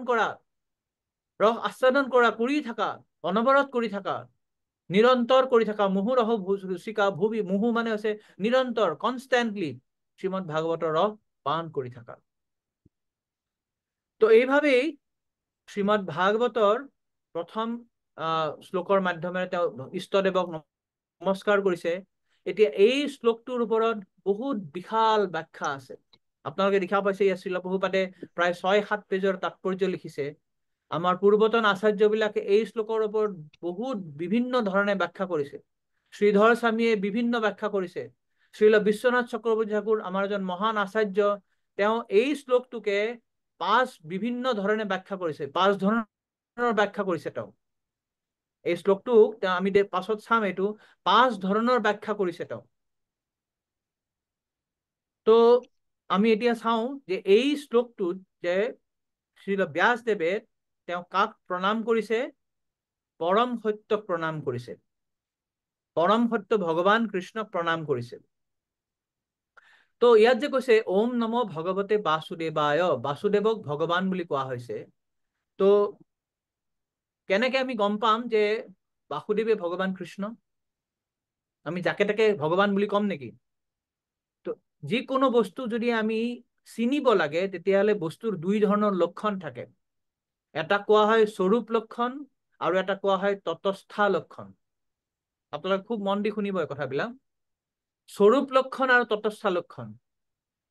যেনেকে ধৰক আপোনালোকৰ সন্মুখত যদি মই এটা গ্লাছত বগা পানীয় বস্তু এটা ৰাখি থৈ দিওঁ, মানে এনেকুৱা এটা লিকুইড বস্তু বা বগা বস্তু, দেখাত একদম বগা, আপোনালোকে কেনেকে এইটো নিৰ্ধাৰণ কৰিব, ভাবিব এইটো কি বস্তু, সেইটো গাখীৰ নে সোণৰ পানী নে ঘৰত ৰং কৰা বগা ৰং, কেনেকে গম পাম আমি এইটো? শ্ৰীধৰ বাবু, আপোনাৰ সন্মুখত এটা গিলাচত মই বগা পানী দি থৈছো, সেইটো এতিয়া গাখীৰেই হ'ল নে সোণৰ পানীয়ে হ'ল নে ঘৰৰ দেৱালত ৰং কৰা বগা ৰঙেই হ'ল, কেনেকে গম পাব? হৰিকৃষ্ণ বাবু, তেওঁক চাকি চাব টেষ্ট লাগিব। কৰি চাব লাগিব, টেষ্ট কৰি চাব লাগিব। টেষ্ট কৰি চাব লাগিব। আচ্ছা আচ্ছা, পৰী- আৰু কোনোবাই কব? আৰু কোনোবাই কব? হৰে কৃষ্ণ প্ৰভু। উম প্ৰভু নেহা, গোন্ধ ল'ব লাগিব, গোন্ধ গুণ লৈ লব। পেলাই। আচ্ছা, খালে কি অসুবিধা আছে? টেষ্ট কৰি চালে কি অসুবিধা আছে? যদি বিষ হয় তেতিয়া বিপদ হ'ব। কোৱা তুমি কোৱা। পাপাইও কৈ আছে যে হেৰি কৰি আছে, কি কৈছে তেখেতে? তেখেতে সেয়া কৈছে, কোৱা। যদি বিষ হয়, বিষ হলে সেইটোৰ পৰা অপকাৰ হ'ব। গতিকে আমি আপুনি নাজানে নুশুনে কেনেকে টেষ্ট কৰিব? সেইকাৰণে আমি ঘ্ৰাণ এনে অৰ্ধভোজনম হৈ যাব, ঘ্ৰাণ কৰিলে কিবা নহয় কিবা এটা গম পাম যে এইটো গাখীৰ নে পানী নে বিষ নে কি বস্তু, কিবা হয় এটাতো ওলাব। হয়। কিন্তু ডাইৰেক্ট যদি মই খাই দিওঁ, অ, সি যদি বিষ হয়, আমাৰ অ। অপকাৰ হ'ব, উপকাৰটো নহয় কেতিয়াও। তো হয়নে প্ৰভু? হয়, আমি সেইটোৱে আলোচনা কৰিম এতিয়া। তো সেই যে বগা জাতীয় বস্তুটো আমি পটককে খাই দিব নোৱাৰো, কাৰণ এইটো কিবা সোণৰ পানীও হ'ব পাৰে, ঘৰত ৰং দিয়া ৰংটোও হ'ব পাৰে, ৱালত ৰং দিয়া সেইটোও হ'ব পাৰে। তো এইকাৰণে আমি হয়তো হাতেৰে চুই চাম বা নাকৰ ওচৰত দি পেলাই গোন্ধ পাম। তো কিছুমান লক্ষণ আছে তটস্থ লক্ষণ, যে এই পানীয় বস্তুটো দেখাত বগা বগা, তো বগা বগা ৰংটো পানীয় বস্তু গাখীৰো হ'ব পাৰে বা সোণৰ পানীও হ'ব পাৰে, বিভিন্ন হ'ব পাৰে। অৰ্থাৎ আমি কেৱল চকুৰে দেখি বা কাণেৰে শুনি বা নাকেৰে দেখি যিবিলাক আমি তাৰ লক্ষণ বিচাৰ কৰো, সেইটোক কোৱা হয় তটস্থ লক্ষণ। অৰ্থাৎ এইটো গৌণ লক্ষণ, সেইটো মুখ্য লক্ষণ নহয়। সেইটো লক্ষণেৰে আমি এইটো নিৰ্ধাৰণ কৰিব নোৱাৰো যে বস্তুটো আচলতে কি। যেনেকে এই যে গাখীৰৰ যে মানে এই গিলাচৰ বগা পানীটো বগা পানী হলেই বা লিকুইড হলেই, তৰল হলে এইটো গাখীৰ হ'ব নোৱাৰে। সোণৰ পানী হ'ব পাৰে, ৰঙো হ'ব পাৰে, আৰু বিভিন্ন ধৰণৰ বস্তু কিবা হ'ব পাৰে। অৰ্থাৎ যিবিলাক লক্ষণেৰে আমি এইটো সম্পূৰ্ণভাৱে ক'ব নোৱাৰো যে সেইটো বস্তুটো আচলতে কি, সেই লক্ষণ বিলাকক কোৱা হয় গৌণ লক্ষণ বা তটস্থ লক্ষণ। ক্লিয়াৰ এইটো? কিন্তু তাৰ বিপৰীতে আৰু কিছুমান লক্ষণ আছে যিটো একেবাৰে একদম ক্লিয়াৰ কাট আমাক কৈ দিব যে এইটো আচলতে হয়। যেনেকে ধৰক আমি যদি নাকৰ ওচৰত আনো সেই লিকুইডটো, গাখীৰৰ নিচিনা গোন্ধাইছে, হাতেৰে চুই চাওঁ অলপ তেল তেল জাতীয় হ'ব পাৰে, বা আটাইতকে বেষ্ট হ'ব যদি আমি লেবৰেটৰীত টেষ্ট কৰি চাওঁ, এইটো একদম গাখীৰেই, খাঁটি গাখীৰ। অৰ্থাৎ গাখীৰৰ যিবিলাক গুণ আছে সেই গুণবিলাক যদি আমি উলিয়াব পাৰো, তেতিয়াহ'লে আমি গম পাম যে এইটো বস্তু আচলতে গাখীৰ। তো সেইটোক কোৱা হয় স্বৰূপ লক্ষণ। এতিয়া এই শ্লোকতো ব্যাসদেৱে ভগৱান বাসুদেৱ বা কৃষ্ণ বা পৰম সত্যৰ কিছুমান তটস্থ লক্ষণ কৈছে আৰু কিছুমান স্বৰূপ লক্ষণ কৈছে। এই তটস্থ লক্ষণ আৰু স্বৰূপ লক্ষণৰ মাধ্যমেৰে তেওঁ এইটো প্ৰমাণ কৰিছে যে পৰম সত্য হৈছে ভগৱান কৃষ্ণ। খুব গুৰুত্বপূৰ্ণ, আপোনালোকে মন কৰিব।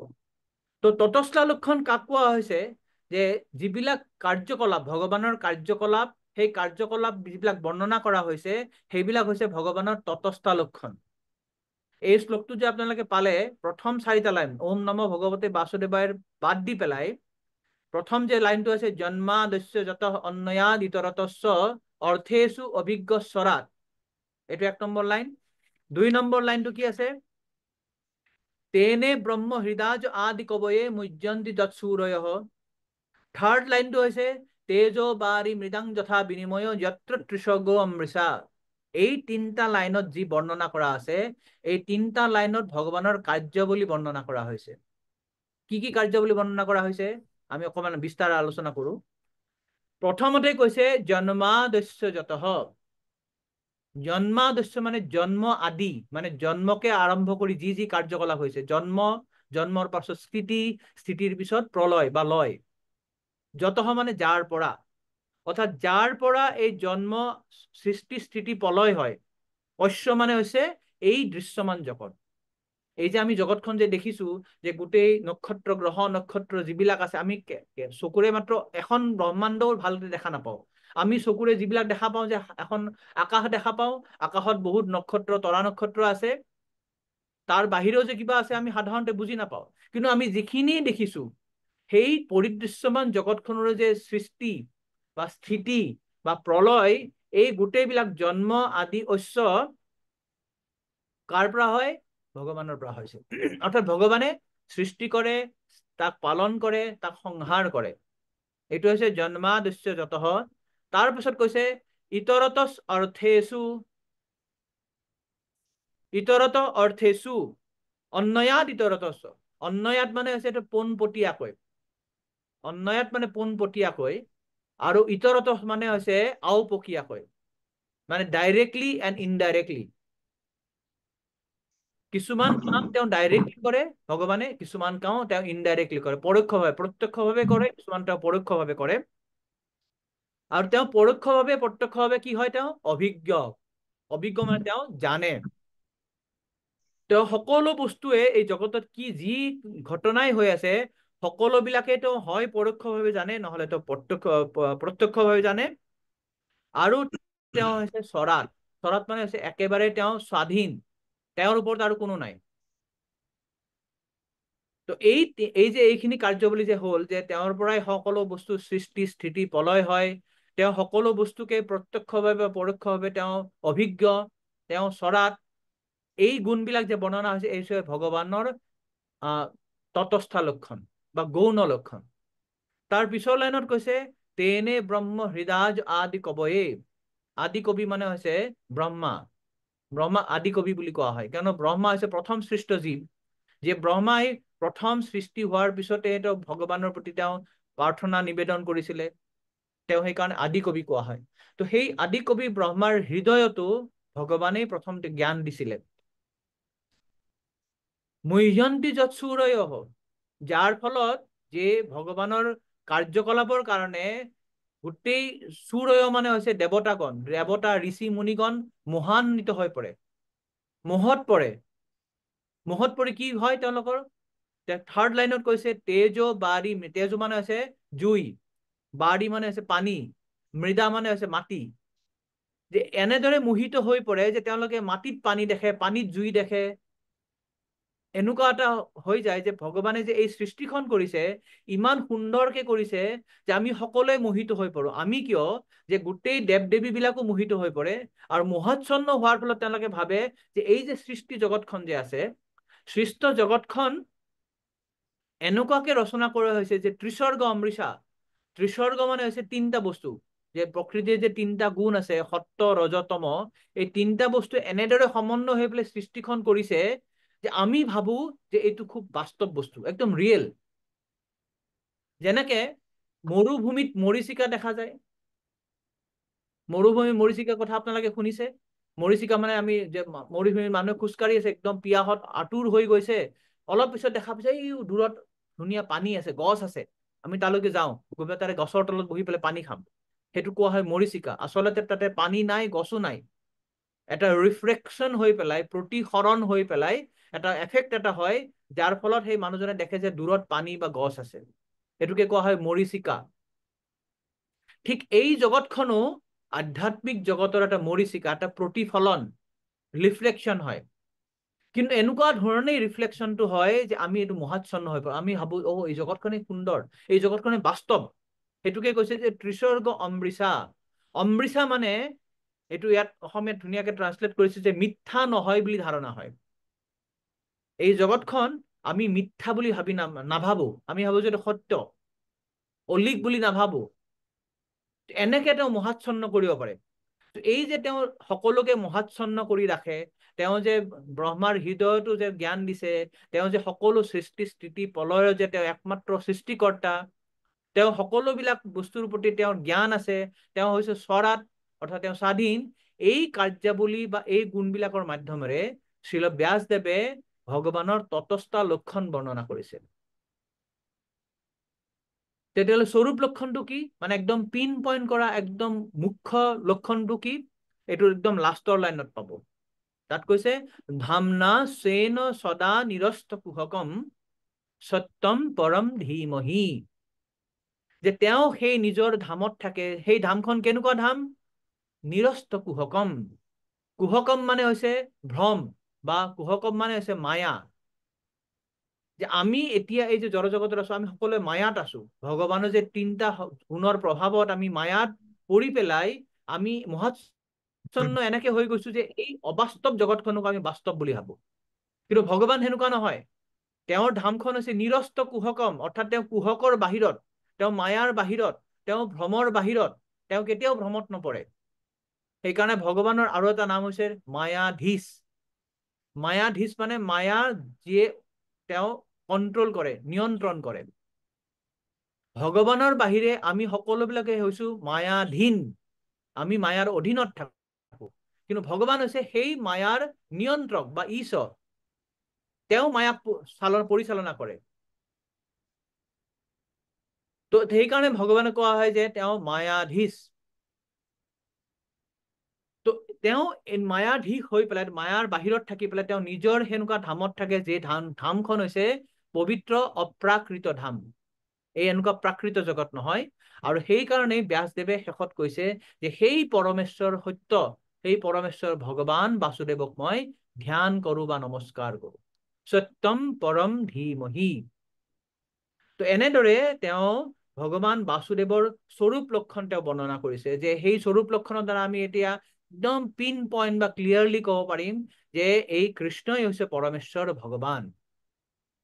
তো এই শ্লোকত, এই শ্লোকটোত 7টা বৈশিষ্ট্য কোৱা আছে। সেই 7টা বৈশিষ্ট্য মই আপোনালোকক তুলি ধৰিছো। এতিয়া আপোনালোকে দেখা পাব।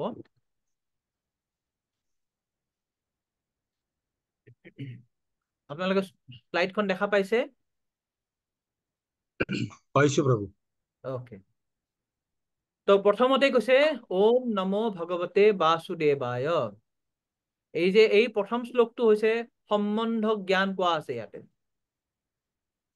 সম্বন্ধ জ্ঞান মানে গোটেই বেদত যে সমস্ত জ্ঞান, বেদত যে সমস্ত জ্ঞান দিয়া আছে, এই জ্ঞানটোক 3 ভাগত ভাগ কৰা হয়: সম্বন্ধ, অভিধেয় আৰু প্ৰয়োজন। সম্বন্ধ মানে জীৱৰ ভগৱানৰ লগত কি সম্পৰ্ক আছে, সেইটো হৈছে সম্বন্ধ জ্ঞান। দ্বিতীয় হৈছে অভিধেয় জ্ঞান, আমি পিছত পাম এইটো। অভিধেয় মানে সেই সম্বন্ধটো বজাই ৰাখিবলৈ আমি যিবিলাক কাৰ্য কৰো সেইটো কোৱা হয় অভিধেয় বা প্ৰচেছ বা সাধনা। আৰু 3 নম্বৰ হৈছে প্ৰয়োজন।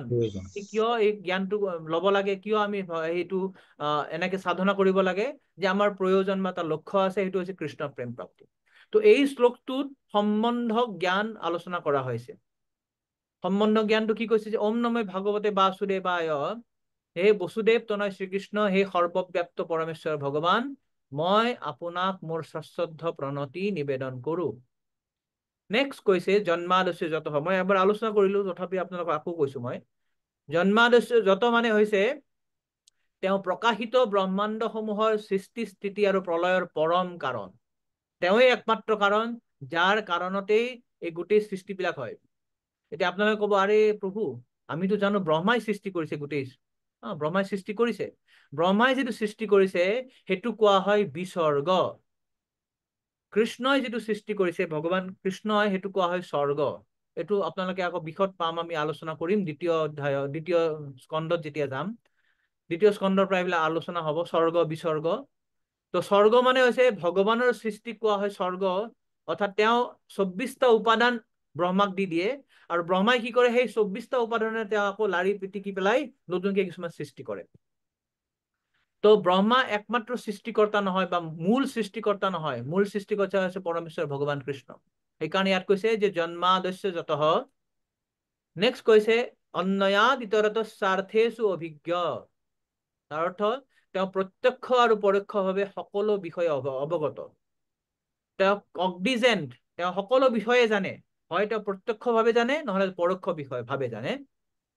তেওঁ স্বৰাট, স্বৰাট মানে তেওঁ সম্পূৰ্ণভাৱে স্বাধীন, কিয়নো তেওঁৰ বাহিৰে অন্য কোনো কাৰণ নাই। এইটো হৈছে স্বৰাট শব্দটোৰ অৰ্থ। 4 নম্বৰ হৈছে তেনে ব্ৰহ্ম হৃদয় আদি কবয়ে, অৰ্থাৎ তেওঁৱে আদি কবি ব্ৰহ্মাৰ হৃদয়ত সৰ্বপ্ৰথম বৈদিক জ্ঞান দান কৰিছিলে। তো এই 4টা আমি বৈশিষ্ট্য পালো। এটা হৈছে জন্মাদস্য যত, দ্বিতীয় হৈছে অন্যয়া আদিতৰত স্বাৰ্থেষু অভিজ্ঞ, 3 নম্বৰ স্বৰাট, 4 নম্বৰ তেনে ব্ৰহ্মা হৃদয় আদি কবয়ে, যে তেওঁ আদি কবি ব্ৰহ্মাৰ হৃদয়ত সৰ্বপ্ৰথম বৈদিক জ্ঞান দিছিলে। নেক্সট 5 নম্বৰ মুহ্যন্তি যৎ সূৰয় তেজপাৰি মৃদাং যথা, তেওঁৰ দ্বাৰা মহান ঋষিগণ আৰু স্বৰ্গৰ দেৱতা সকলো মোহিত হয়, ঠিক যেনেকে মোহাচ্ছন্ন হলে অগ্নিত পানী দৰ্শন হয় অথবা পানীত মাটি দৰ্শন হয়। আপোনালোকৰ অভিজ্ঞতা আছে যিসকলে গাড়ী চলায়, যেতিয়া আপোনালোকে হাইৱেত একদম গৰমৰ দিনত জুন জুলাই মাহত যদি হাইৱেত যদি গাড়ী চলায়, তেতিয়া দেখা যায় ন সন্মুখত ৰাস্তাত পানী আছে, হয়, অৰ্থাৎ মাটিত আমি পানী দৰ্শন কৰো, হয়। এই ঠিক তেনেকে ভগৱানে এনেকে মোহাচ্ছন্ন কৰে যে আমি এই যে অলিক বস্তুটোকে আমি বাস্তৱ বুলি ভাবো। সেইটোৱে কৈছে ইয়াৰ পিছত যে বিনিময়ত যত্ৰ ত্ৰিসৰ্গ অমৃষা, তাৰ অৰ্থ হৈছে তেওঁৰে প্ৰভাৱত জৰা প্ৰকৃতিৰ 3 গুণৰ মাধ্যমত জড়জগত সাময়িকভাৱে প্ৰকাশিত হয় আৰু সেয়া অবাস্তৱ হলেও সত্যৱত প্ৰতিভাত হয়। এই যে জগতখন মিছা নহয়, মায়াবাদী বিলাকে কয় যে ব্ৰহ্মসত্য জগত মিথ্যা, যিবিলাক মায়াবাদী আছে তেওঁলোকে কয় যে জগতখন মিছা, ব্ৰহ্মই সত্য। কথাটো এনেকুৱা নহয়, একচুৱেলি জগতখন মিছা নহয়, কিন্তু এইটো অস্থায়ী। কিন্তু এনেধৰণে আমাৰ সন্মুখত প্ৰতিস্থাপন হয় যে আমি ভাবো এইটো সঁচা, একদম সঁচা, এওঁ মোৰ মা, এওঁ মোৰ দেউতা, এই মা দেউতা নহলে মই থাকিবই নোৱাৰিম, মোক ঘৰত নাথাকিলে মই কোনে মোক ৰক্ষা কৰিব, মা দেউতা নাথাকিলে মোক কোনে চাব, মা দেউতাকে ভাবে ল'ৰা ছোৱালী নাথাকিলে মোক বুঢ়া বয়সত কোনে চাব। আমি এনেকে মোহত পৰি যাওঁ যে আমি এই জগতখন, এই পৰিবাৰ, এই দেশ, এই সম্পত্তি, এইবিলাকেই যেন আমাৰ সৰ্বস্ব, এইটো বোলে আমাৰ ভাৱ এটা হয়। সেইটো কিয় হয়? যে ভগৱানে আমাক মায়াৰ কবলত পেলায়, আমি মোহত পৰো। আচলতে এইটো বাস্তৱ বস্তু নহয়, কিন্তু আমি এনেকে মোহিত হৈ যাওঁ, এইটোকে আমি বাস্তৱ বুলি ভাবো, অবাস্তৱ হলেও আমি সত্য বুলি ভাবো। এইটো হৈছে 6 নম্বৰ। 7 নম্বৰটো হৈছে ধামনা সেন সদা নিৰস্ত কুহকম, যে সেয়েহে মই সেই পৰমেশ্বৰ ভগৱান শ্ৰীকৃষ্ণ ধ্যান কৰো, যিজন জড়জগতৰ মোহৰ পৰা সম্পূৰ্ণভাৱে চিৰকাল মুক্ত আৰু তেওঁৰ অপ্ৰাকৃত ধামত তেওঁ নিত্যকাল বিদ্যমান। সেই পৰমেশ্বৰ ভগৱান কিন্তু এই মোহত নপৰে, তেওঁ এই মোহৰ পৰা সম্পূৰ্ণভাৱে চিৰকাল মুক্ত, নিৰস্ত কুহকম। সেইকাৰণে আমি কি কৰো? সত্যং পৰম ধীমহি, মই তেওঁৰ ধ্যান কৰো, কিয়নো তেওঁৱে হৈছে পৰম সত্য, তেওঁ হৈছে পৰম সত্য। তো এই পৰম সত্য, কোনোবাই কব পাৰে যে ইয়াততো পৰম সত্যৰ কথা কৈছে নহয়, কৃষ্ণৰ কথাটো কোৱা নাই ডাইৰেক্টলি, আমি কেনেকৈ গম পাম পৰম সত্য মানে কৃষ্ণ? তো এই শ্লোকটোৰ ওপৰত বিভিন্ন মানুহে বিভিন্ন ধৰণে ব্যাখ্যা কৰে, মায়াবাদী বা যোগী বা জ্ঞানী বা অদ্বৈতবাদী, তেওঁলোকে সকলোৱে প্ৰত্যেকেই এই শ্লোকটোৰ বিভিন্ন ধৰণে ব্যাখ্যা দিয়ে। কিন্তু আমাৰ বৈষ্ণৱসকলে বা বৈষ্ণৱ যিসকল আচাৰ্য আছে, তেওঁলোকে ব্যাখ্যা আমি যদি আলোচনা কৰো, তাত দেখা পাম যে তেওঁলোকে সত্য শব্দৰ মাধ্যমেৰে কেৱল পৰমেশ্বৰ ভগৱান কৃষ্ণকে বুজাইছে, কেৱল কৃষ্ণক বুজাইছে। যেনে শ্ৰীধৰ স্বামীয়ে বিভিন্ন ধৰণে বুজাইছে, শ্ৰীল বিশ্বনাথ চক্ৰৱৰ্তী ঠাকুৰ এজন মহান বৈষ্ণৱ আচাৰ্য, শ্ৰীল জীৱ গোস্বামী, এনেদৰে প্ৰত্যেকজন মহান আচাৰ্য এই শ্লোকটোৰ ব্যাখ্যা কৰিছে, আৰু ব্যাখ্যা নিজৰ মন গঢ়া মতে কৰা নাই, নিজৰ মনৰ মতন কৰা নাই, তেওঁলোকে শাস্ত্ৰীয় উদ্ধৃতি দি পেলাই কৈছে। যেনেকে গোপাল তাপনী উপনিষদ নামৰ আছে, গোপাল তাপনী উপনিষদ বুলি, তাত কৈছে যে তস্মাৎ কৃষ্ণ এব পৰ দেৱস্য তং ধ্যায়ে, যে সেই সত্য মানে হৈছে পৰম, সত্য শব্দটোৰ অৰ্থ হৈছে পৰম বস্তু, আৰু সেই পৰমৰ অৰ্থই হৈছে কৃষ্ণ। কৃষ্ণ এব পৰ, মানে কৃষ্ণই হৈছে পৰ বস্তু, কৃষ্ণ হৈছে পৰম বস্তু, তেওঁই হৈছে সুপ্ৰিম পাৰ্চনেলিটি অফ গডহেড, তেওঁ হৈছে পৰম পুৰুষ পৰমেশ্বৰ ভগৱান। যি সত্য হৈছে সকলো কাল, সকলো স্থান, সকলো দেশ, সকলো অৱস্থিতিতেই বিদ্যমান, সেইজনকে কোৱা হয় পৰম সত্য। আৰু সেই পৰম সত্য হৈছে কৃষ্ণ এব পৰ, সেই পৰম সত্যজন হৈছে কৃষ্ণৰ বাহিৰে আৰু কোনো নহয়। সেইকাৰণে সত্যৰ কথাটো হৈছে যে কৃষ্ণকে কোৱা হয় পৰম সত্য। মহাভাৰতত সেনেকুৱা এটা কথা আছে, মহাভাৰতত সঞ্জয়ে কৈছে যে কৃষ্ণৰ আৰু এটা নাম হৈছে সত্য।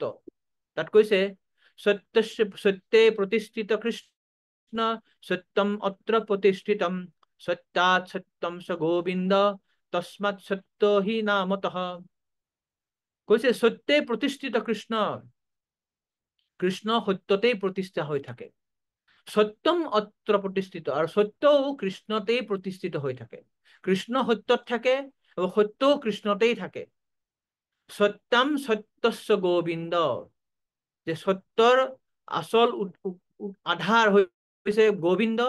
তস্মাৎ সত্য হি নামত, সেইজনে গোবিন্দৰ আৰু এটা নাম হৈছে সত্য। এইটো মহাভাৰতত বৰ্ণনা আছে, ৫ম অধ্যায়ৰ 68 ভাৰ্চত কৈছে যে সঞ্জয়ে ব্যাখ্যা কৰিছে যে কৃষ্ণৰ আৰু এটা নাম হৈছে সত্য। ঠিক তেনেকে এই কথাটো, এই যে ভগৱান নাৰদ মুনি ব্যাসদেৱে যে কলে সত্যম পৰম ধীমহি, এই একেই একটা ব্যাখ্যা আমি ১০ম স্কন্ধটো পাম। ১০ম স্কন্ধত যেতিয়া ভগৱান কৃষ্ণ আবিৰ্ভাৱ হয়, সেই সেকশনটো, সেইটো ২য় অধ্যায়ত, যেতিয়া ভগৱান কৃষ্ণ দেৱকীৰ গৰ্ভত যেতিয়া আহিছে, কংসৰ কাৰাগাৰত যেতিয়া তেওঁ আছিলে, দেৱকী আৰু বসুদেৱ, যেতিয়া দেৱকীৰ গৰ্ভত কৃষ্ণ অৱস্থান কৰিছে, তেতিয়া গোটেই দেৱতাবিলাক, ব্ৰহ্মা, শিৱ, ইন্দ্ৰ, ৰুদ্ৰ, গোটেইবিলাকে আহি অলক্ষিতভাৱে আহিছে। তেওঁলোকে কোনেও দেখা নাই, কিন্তু তেওঁলোকে আহি দেৱকীৰ গৰ্ভস্থিত সেই ভগৱান কৃষ্ণক প্ৰাৰ্থনা কৰিছে। তেওঁলোকে কি প্ৰাৰ্থনা কৰিছে? তেওঁ কৈছে সত্যব্ৰতং সত্য পৰং ত্ৰিসত্যম, সত্যস্য যোনিম নিহিতং সত্যে, সত্যস্য সত্যম ঋত সত্য নেত্ৰম, সত্যাত্মকম তাম শৰণং প্ৰপন্না।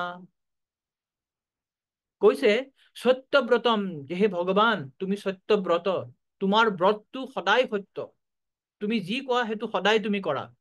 তুমি কি কৈছিলা? যেতিয়া পৃথিৱী এই যে অসুৰৰ উৎপাতত অতিষ্ঠ হৈ গৈছিলে, তেতিয়া পৃথিৱী দেৱী এবাৰ ব্ৰহ্মাৰ ওচৰত গৈ ক্ৰন্দন কৰিছিলে, হে ভগৱান মোক উদ্ধাৰ কৰক, এই অসুৰৰ ইমান উৎপাত হৈ গৈছে যে মই ভাৰাক্ৰান্ত হৈ গৈছো, মোৰ এই ভাৰ নাশ কৰক। তেতিয়া ব্ৰহ্মাই সেই দেৱী পৃথিৱীক লৈ পেলাই, ভূমি দেৱী আৰু গোটেই দেৱতাবিলাকে গৈ পেলাই তেওঁলোকে ক্ষীৰ সাগৰৰ ওচৰত গৈ ভগৱান বিষ্ণুৰ আৰাধনা কৰিছিল, ভগৱানক প্ৰাৰ্থনা কৰিছিলে। ব্ৰহ্মাই কৈছে যে হে ভগৱান, ভূমি দেৱী এতিয়া অসুৰৰ ভাৰাক্ৰান্ত হৈ পৰিছে, গতিকে আপুনি তাৰ উদ্ধাৰৰ ব্যৱস্থা কৰক। তেতিয়া ভগৱানে কৈছিলে যে হয়, মই আহিম, মই দেৱকীৰ গৰ্ভত আহিম, মই কৃষ্ণ ৰূপে আহিম, তোমালোকেও যোৱা, গৈ পেলাই তোমালোকে যে যে বৃষ্ণি বংশ যদুকুলত তোমালোকে আবিৰ্ভাৱ হোৱা, মই অচিৰেই আহিম তাত লীলা কৰাৰ কাৰণে।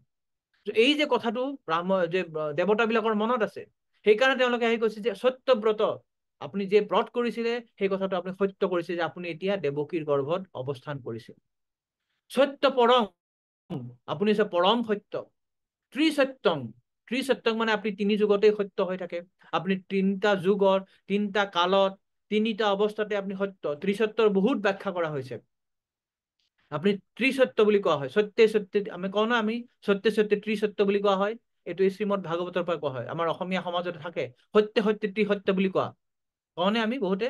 তো ত্ৰিসত্য মানে হৈছে যে তিনিটা লোক বা তিনিটা যুগ বা তিন ধামত সকলো সময়তে তেওঁই একমাত্ৰ সত্য বস্তু। আনকি তেওঁ কোৱা হয় সত্যস্য যোনিম, অৰ্থাৎ তেওঁ হৈছে সত্যৰে মূল আধাৰ, তেওঁৰ পৰাই সত্যৰ সৃষ্টি হৈছে। যোনি মানে হৈছে যে সৃষ্টি। সত্যস্য যোনিম নিহিতম সত্যে, আৰু সত্যও তেওঁতেই নিহিত হৈ থাকে। সত্যস্য সত্যম ঋত সত্য নেত্ৰম, তেওঁ সত্যই, তেওঁৰ দৃষ্টিটো হৈছে সত্যৰ দৃষ্টি।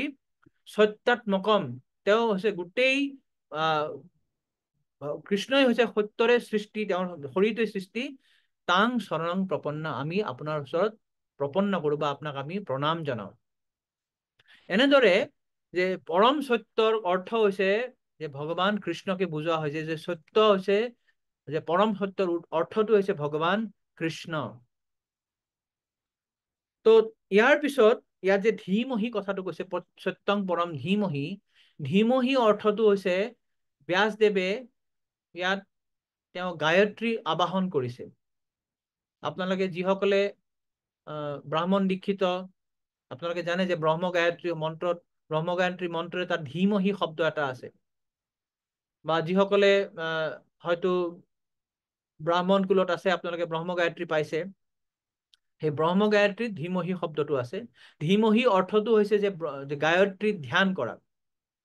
অৰ্থাৎ এই শ্ৰীমদ ভাগৱতখন হৈছে গায়ত্ৰী মন্ত্ৰৰ ভাষ্য, গায়ত্ৰী মন্ত্ৰৰ এক্সপ্লেনেশ্যন। অৰ্থাৎ শ্ৰীল ব্যাসদেৱে দেখিলে যে গায়ত্ৰী মন্ত্ৰ যদি কৰিব লগা হয় তেতিয়াহ'লে সেই ব্যক্তিজন ব্ৰাহ্মণ, তেওঁৰ গুণোদ্ভূত হ'ব লাগিব, তেওঁৰ ব্ৰাহ্মণৰ গুণাৱলী থাকিব লাগিব। আমি যদি গায়ত্ৰী মন্ত্ৰ যদি উচ্চাৰণ কৰিব লাগে তেতিয়াহ'লে আমি ব্ৰাহ্মণ দীক্ষা পাব লাগিব বা ব্ৰাহ্মণ কুলোদ্ভূত হ'ব লাগিব। ব্ৰাহ্মণ কুলত জন্ম পোৱা ব্যক্তিয়েহে গায়ত্ৰী মন্ত্ৰ উচ্চাৰণ কৰিব পাৰে। আজিকালি নিচিনা বজাৰত সেই কেছেট লৈ পেলাই ওম ভূৰ্ভুৱঃস্বঃ এনেকে গায়ত্ৰী মন্ত্ৰ গালে গায়ত্ৰীৰ ফল পোৱা নাযায়।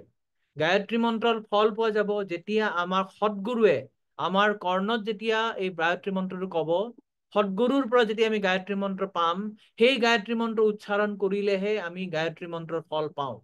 এনে বজাৰৰ পৰা কেছেট কিনি আনি গায়ত্ৰী মন্ত্ৰ গালে সেইবিলাকৰ কোনো লাভ নাই।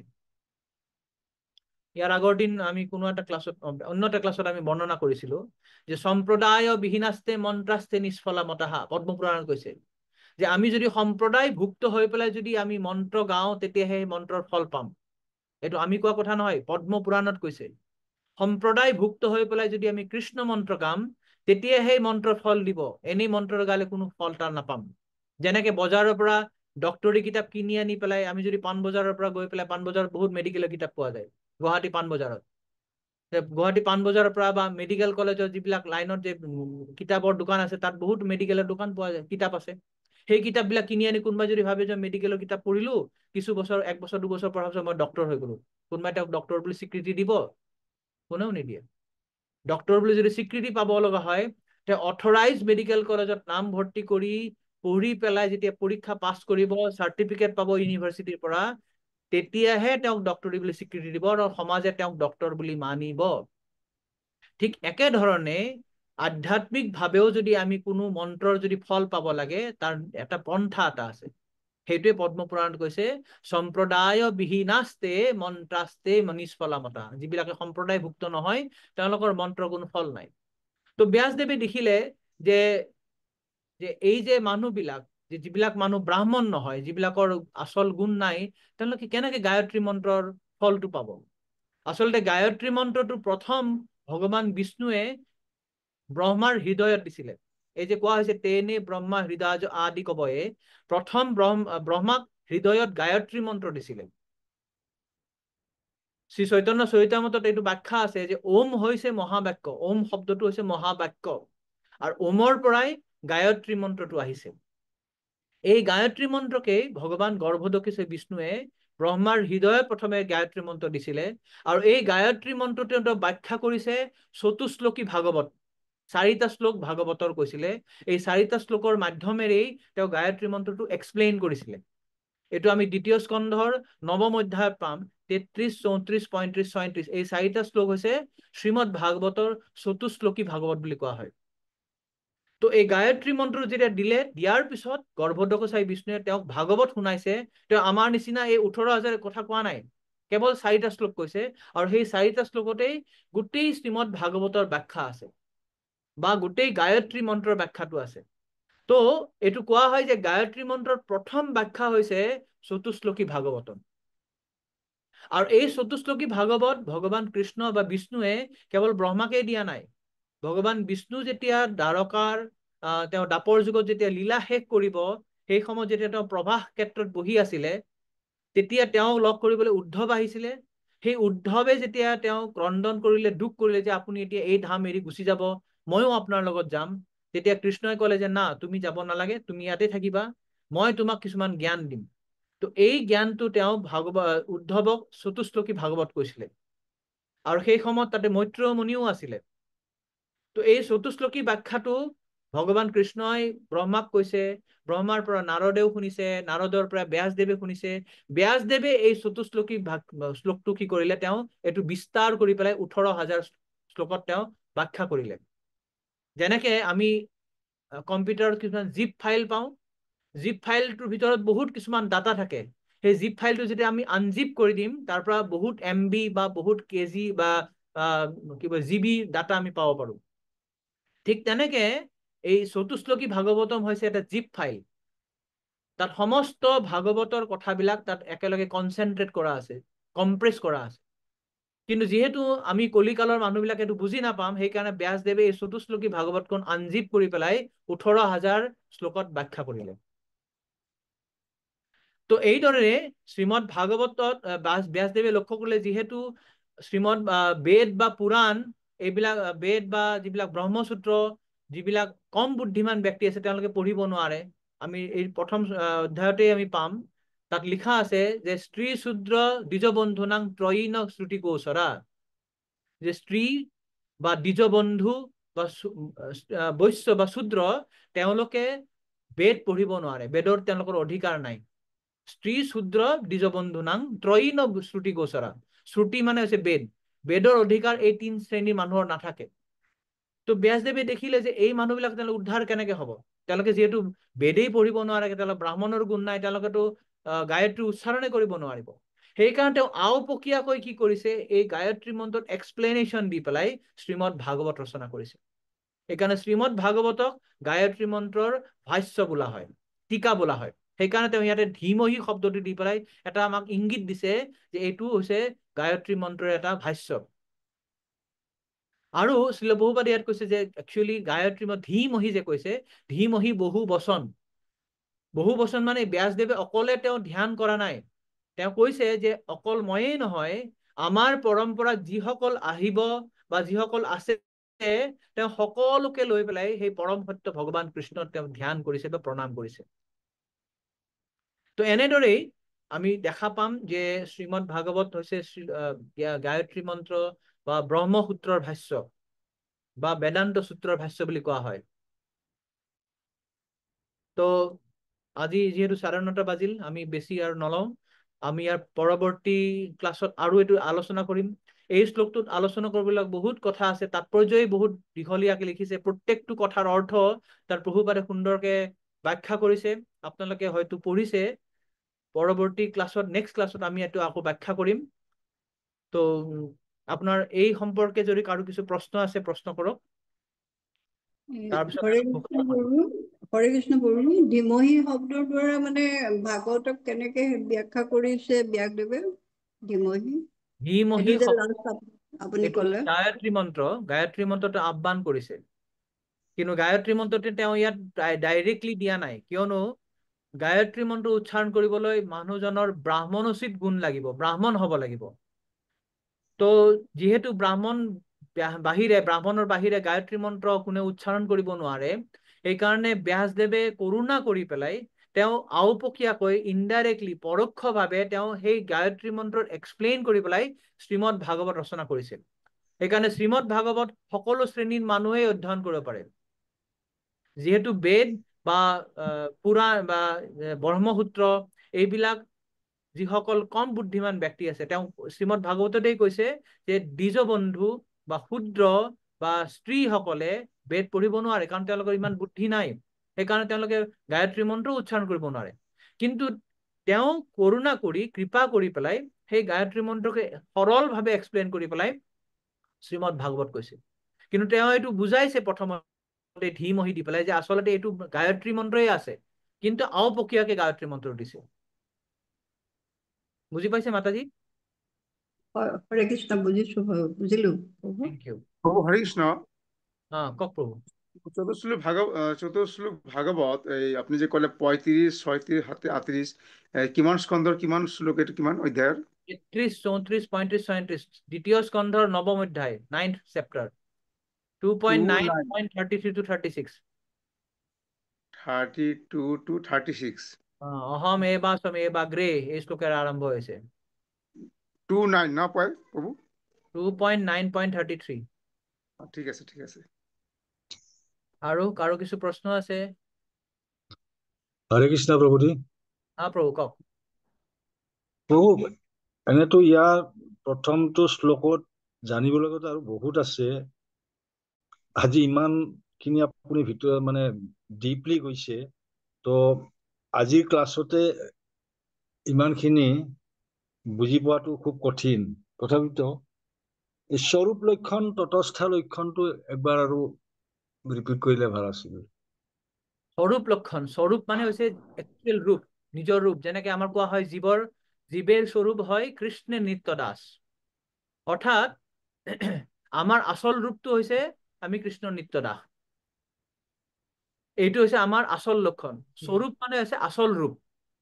ঠিক তেনেকে ইয়াতে কৃষ্ণৰ বা পৰম সত্যৰ আচল ৰূপটো কি বুলি ব্যাখ্যা কৰিছে, যে তেওঁ এনে এজন ব্যক্তি যিজন কেতিয়াও মায়াৰ দ্বাৰা মোহিত নহয়, তেওঁ নিজৰ নিত্য ধামত থাকে, তেওঁৰ ধামখন সদায় মায়াৰ পৰা মুক্ত হৈ থাকে। এই লাইনটোৰ মাধ্যমেৰে তেওঁ কৈছে যে তেওঁ পৰম সত্য বা তেওঁ স্বৰূপ লক্ষণ। বাকীবিলাক যিবিলাক লক্ষণ কৈছে সেইবিলাক হৈছে তটস্থ লক্ষণ বা গৌণ লক্ষণ, মুখ্য লক্ষণ নহয়। যেনেকে সৃষ্টি, জন্মাদস্য যত যিটো কোৱা হল, এইটো সৃষ্টি ব্ৰহ্মাও কৰে, সৃষ্টি আমিও সৃষ্টি কৰো। বৈজ্ঞানিক বিলাকো ডাঙৰ ডাঙৰ কৃত্ৰিম উপগ্ৰহ বিলাক সৃষ্টি কৰিছে। গতিকে সৃষ্টি কৰাটোৱে মূল লক্ষণ নহয়। কিন্তু তেওঁ কেনেকুৱা ধৰণৰ সৃষ্টি কৰে, যে তেওঁ সৃষ্টি কৰে, পালন কৰে, লয় কৰে, সকলোবিলাকৰ বিষয়ে তেওঁ অভিজ্ঞ, সকলো বিষয়ে তেওঁ স্বাধীন। এইবিলাক হৈছে বিভিন্ন ধৰণৰ কাৰ্যকলাপ। তো এই কেইটা লক্ষণ হৈছে তেওঁৰ তটস্থ বা গৌণ লক্ষণ। কিন্তু আচল লক্ষণ হৈছে যে তেওঁ পৰম সত্য। আচল লক্ষণ হৈছে তেওঁৰ মায়াৰ অতীত, ত্ৰিগুণাতীত। আচল লক্ষণ হৈছে তেওঁ নিজৰ স্বধামত থাকে, অপ্ৰাকৃত ধামত থাকে। এইটোৰ মাধ্যমেৰে তেওঁ ভগৱানৰ বা বাসুদেৱৰ স্বৰূপ লক্ষণ কৰিছে। হৰে কৃষ্ণ বাবু। তো ধীৰ প্ৰভু বুজি পালে আপুনি কথাটো? ক্লিয়াৰ হৈছে প্ৰভু। হৰে কৃষ্ণ। ওকে, নেক্সট কাৰ প্ৰশ্ন আছিলে? প্ৰভু, যিটো ব্ৰহ্মাই যিটো সৃষ্টি কৰে সেইটো হ'ল গৌণ। হা, সেইটো গৌণ সৃষ্টি, সেইটোক বিসৰ্গ বুলি কোৱা হয়। বিসৰ্গ অত্ৰ সত্ৰ বিসৰ্গ স্থানম পুষণম উত্তৰ মানে ভাগৱতত 10টা মহিমা আছে নহয়? 10টা কি আছে তাত? 10টা মানে 10টা তত্ত্ব তত্ত্ব ভাগৱতত, আছে, 10টা তত্ত্ব বুলি কোৱা হয়। 10 তত্ত্ব। এইটো আমি দ্বিতীয় স্কন্ধত পাম। আমি এইটো আলোচনা কৰিম আৰু বিষয়ত। এইটো শ্লোকৰ ওপৰত শ্ৰীমদ ভক্তি সিদ্ধান্ত সৰস্বতী ঠাকুৰে 3 মাহ লেকচাৰ দিছিলে। অকল এটা শ্লোকৰ ওপৰত 3 মাহ লেকচাৰ। ইয়াত কব লগা ইমান কথা আছে যে 3 মাহ তেওঁ যেতিয়া এবাৰ ঢাকাত আছিলে, ঢাকাৰ গৌড়ীয় মঠত তেওঁ এই শ্লোকটোৰ ওপৰত 3 মাহ ব্যাখ্যা দিছিলে। তো জানিব লগা বহুত কথা আছে ইয়াৰ ওপৰত, আমি আৰু আলোচনা কৰিম। কল্পতৰু প্ৰভু কিছু প্ৰশ্ন আছে আপনাৰ?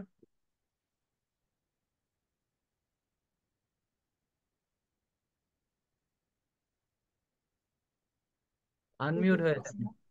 প্ৰভু হৰে কৃষ্ণ প্ৰভু। কৃষ্ণ। প্ৰভু মই অলপ পিছত আহি পালো তাৰমানে। আচ্ছা, এইটোতো ক্লাছটো আপুনি দিব নহয় আপোনাৰ ৰেকৰ্ডিংটো? হয় হয় পাব, পাই যাব। ঠিক আছে, তাতে মই ভালকে চাই দিম। আর কার কিছু প্রশ্ন আছে? নেহার কিছু প্রশ্ন আছে? প্রীতি? নাই প্ৰভু, থেংক ইউ প্ৰভু, ক্লাছটো ভাল লাগিলে শুনি, বহুত কথা বুজি পালো। কৃষ্ণ প্ৰভু, হ্যাঁ, আপুনি যে কলে 4 পুৰুষাৰ্থ ধৰ্ম, অৰ্থ, কাম, মোক্ষ, পঞ্চম পুৰুষাৰ্থটো কি কৈছিলে? পঞ্চম পুৰুষাৰ্থ হচ্ছে কৃষ্ণ প্ৰেম পোৱা। প্ৰেমা পুমাৰ্থ মহান, পঞ্চম পুৰুষাৰ্থ বুলি কোৱা। 4টা কৃষ্ণ হৈছে প্ৰেম। ধৰ্ম, কৃষ্ণ প্ৰেম, এটোকে প্ৰেমা বুলি কোৱা হয়। প্ৰেম মানে আচ্ছা, কাৰ প্ৰেম কৰিম?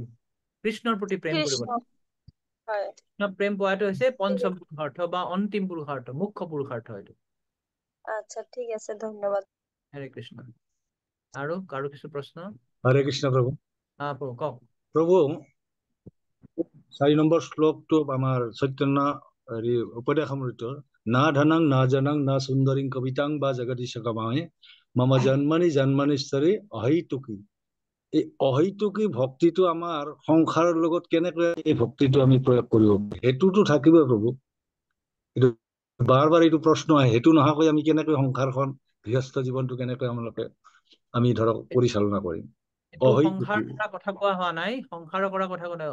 ভৱতাত ভক্তিত অহৈতুকী তই, তই অহৈতুকী মানে আমি ভক্তিটো হেতু নাথাকাকে কৰিব লাগিব।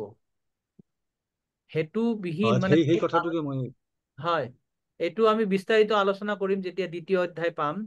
যেতিয়া তাত কব যে পৰম আমাৰ ধৰ্মটো কি, পৰম কৰ্তব্য কি, ঋষিসকলে যে প্ৰশ্ন কৰিব, সেই প্ৰশ্নৰ উত্তৰত এইটো আহিব। তো তাতে আমি পাম যে ভক্তি হৈছে অহৈতুকী আৰু অপ্ৰতিহতা।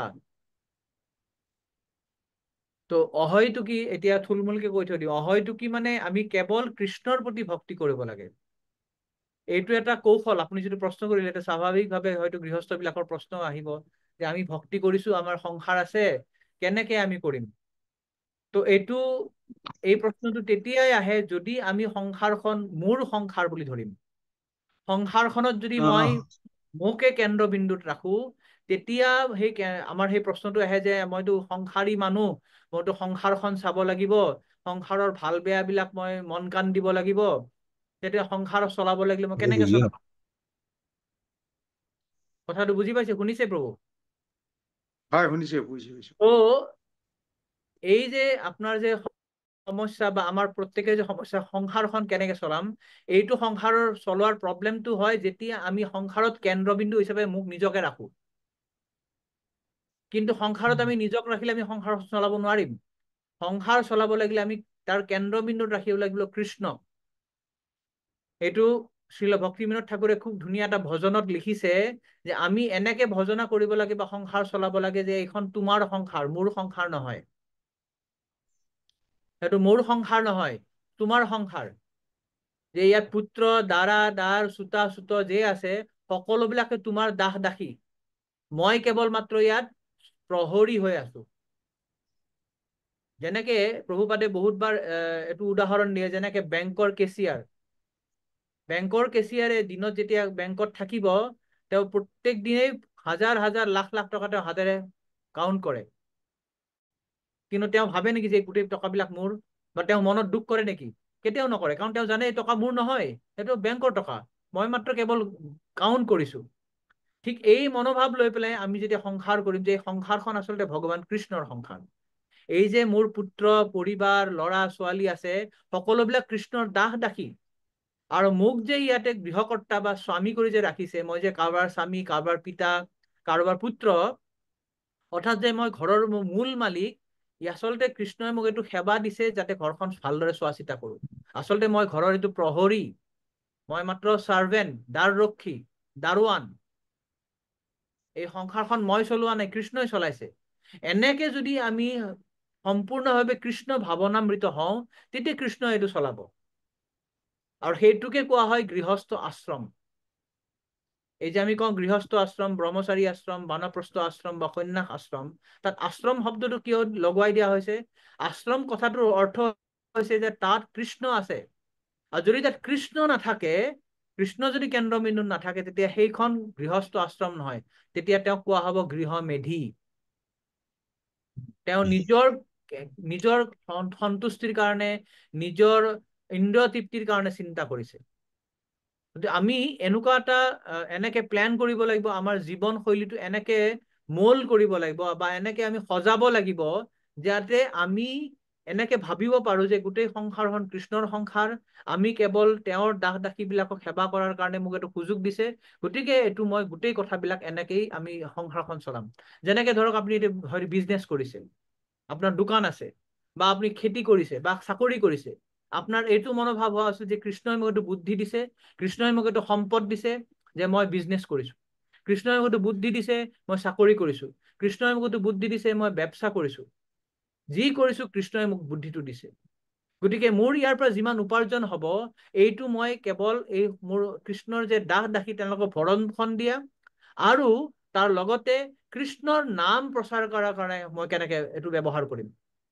কৃষ্ণৰ ভক্তক মোৰ ঘৰত মাতিম, কৃষ্ণৰ ভক্তৰ পৰা মই কৃষ্ণ কথা শুনিম, বা কৃষ্ণৰ নাম প্ৰচাৰ কৰাৰ কাৰণে মোৰ অৰ্থ যিবিলাক তাত ব্যৱহাৰ কৰিম।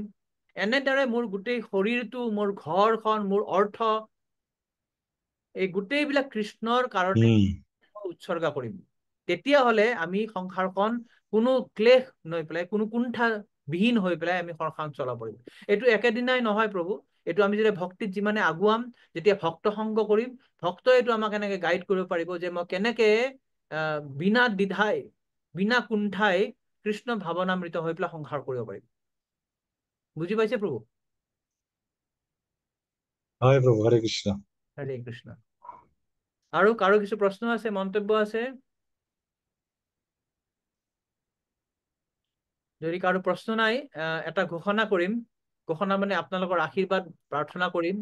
আচলতে আমাৰ এটা যাত্ৰা পৰিকল্পনা কৰা হৈছে। অহা সোমবাৰে আমি কিছুমান ভক্ত মায়াপুৰ আৰু কলিকতাৰ পৰা মিলি পেলাই আমি চাৰিধাম যাত্ৰাত গৈ আছো। চাৰিধাম যাত্ৰা, গংগোত্ৰী, যমুনোত্ৰী, কেদাৰনাথ আৰু বদ্ৰীনাথ। একচুৱেলি এইটো বহুত দিনৰ পৰা প্লেন হৈ আছিলে, আজি প্ৰায় 6 মাহ মানৰ এটা প্লেন এটা চলি আছে। তো অহা সোমবাৰে আমাৰ যাত্ৰা আছে, হাওড়াৰ পৰা আমাৰ ট্ৰেইন আছে।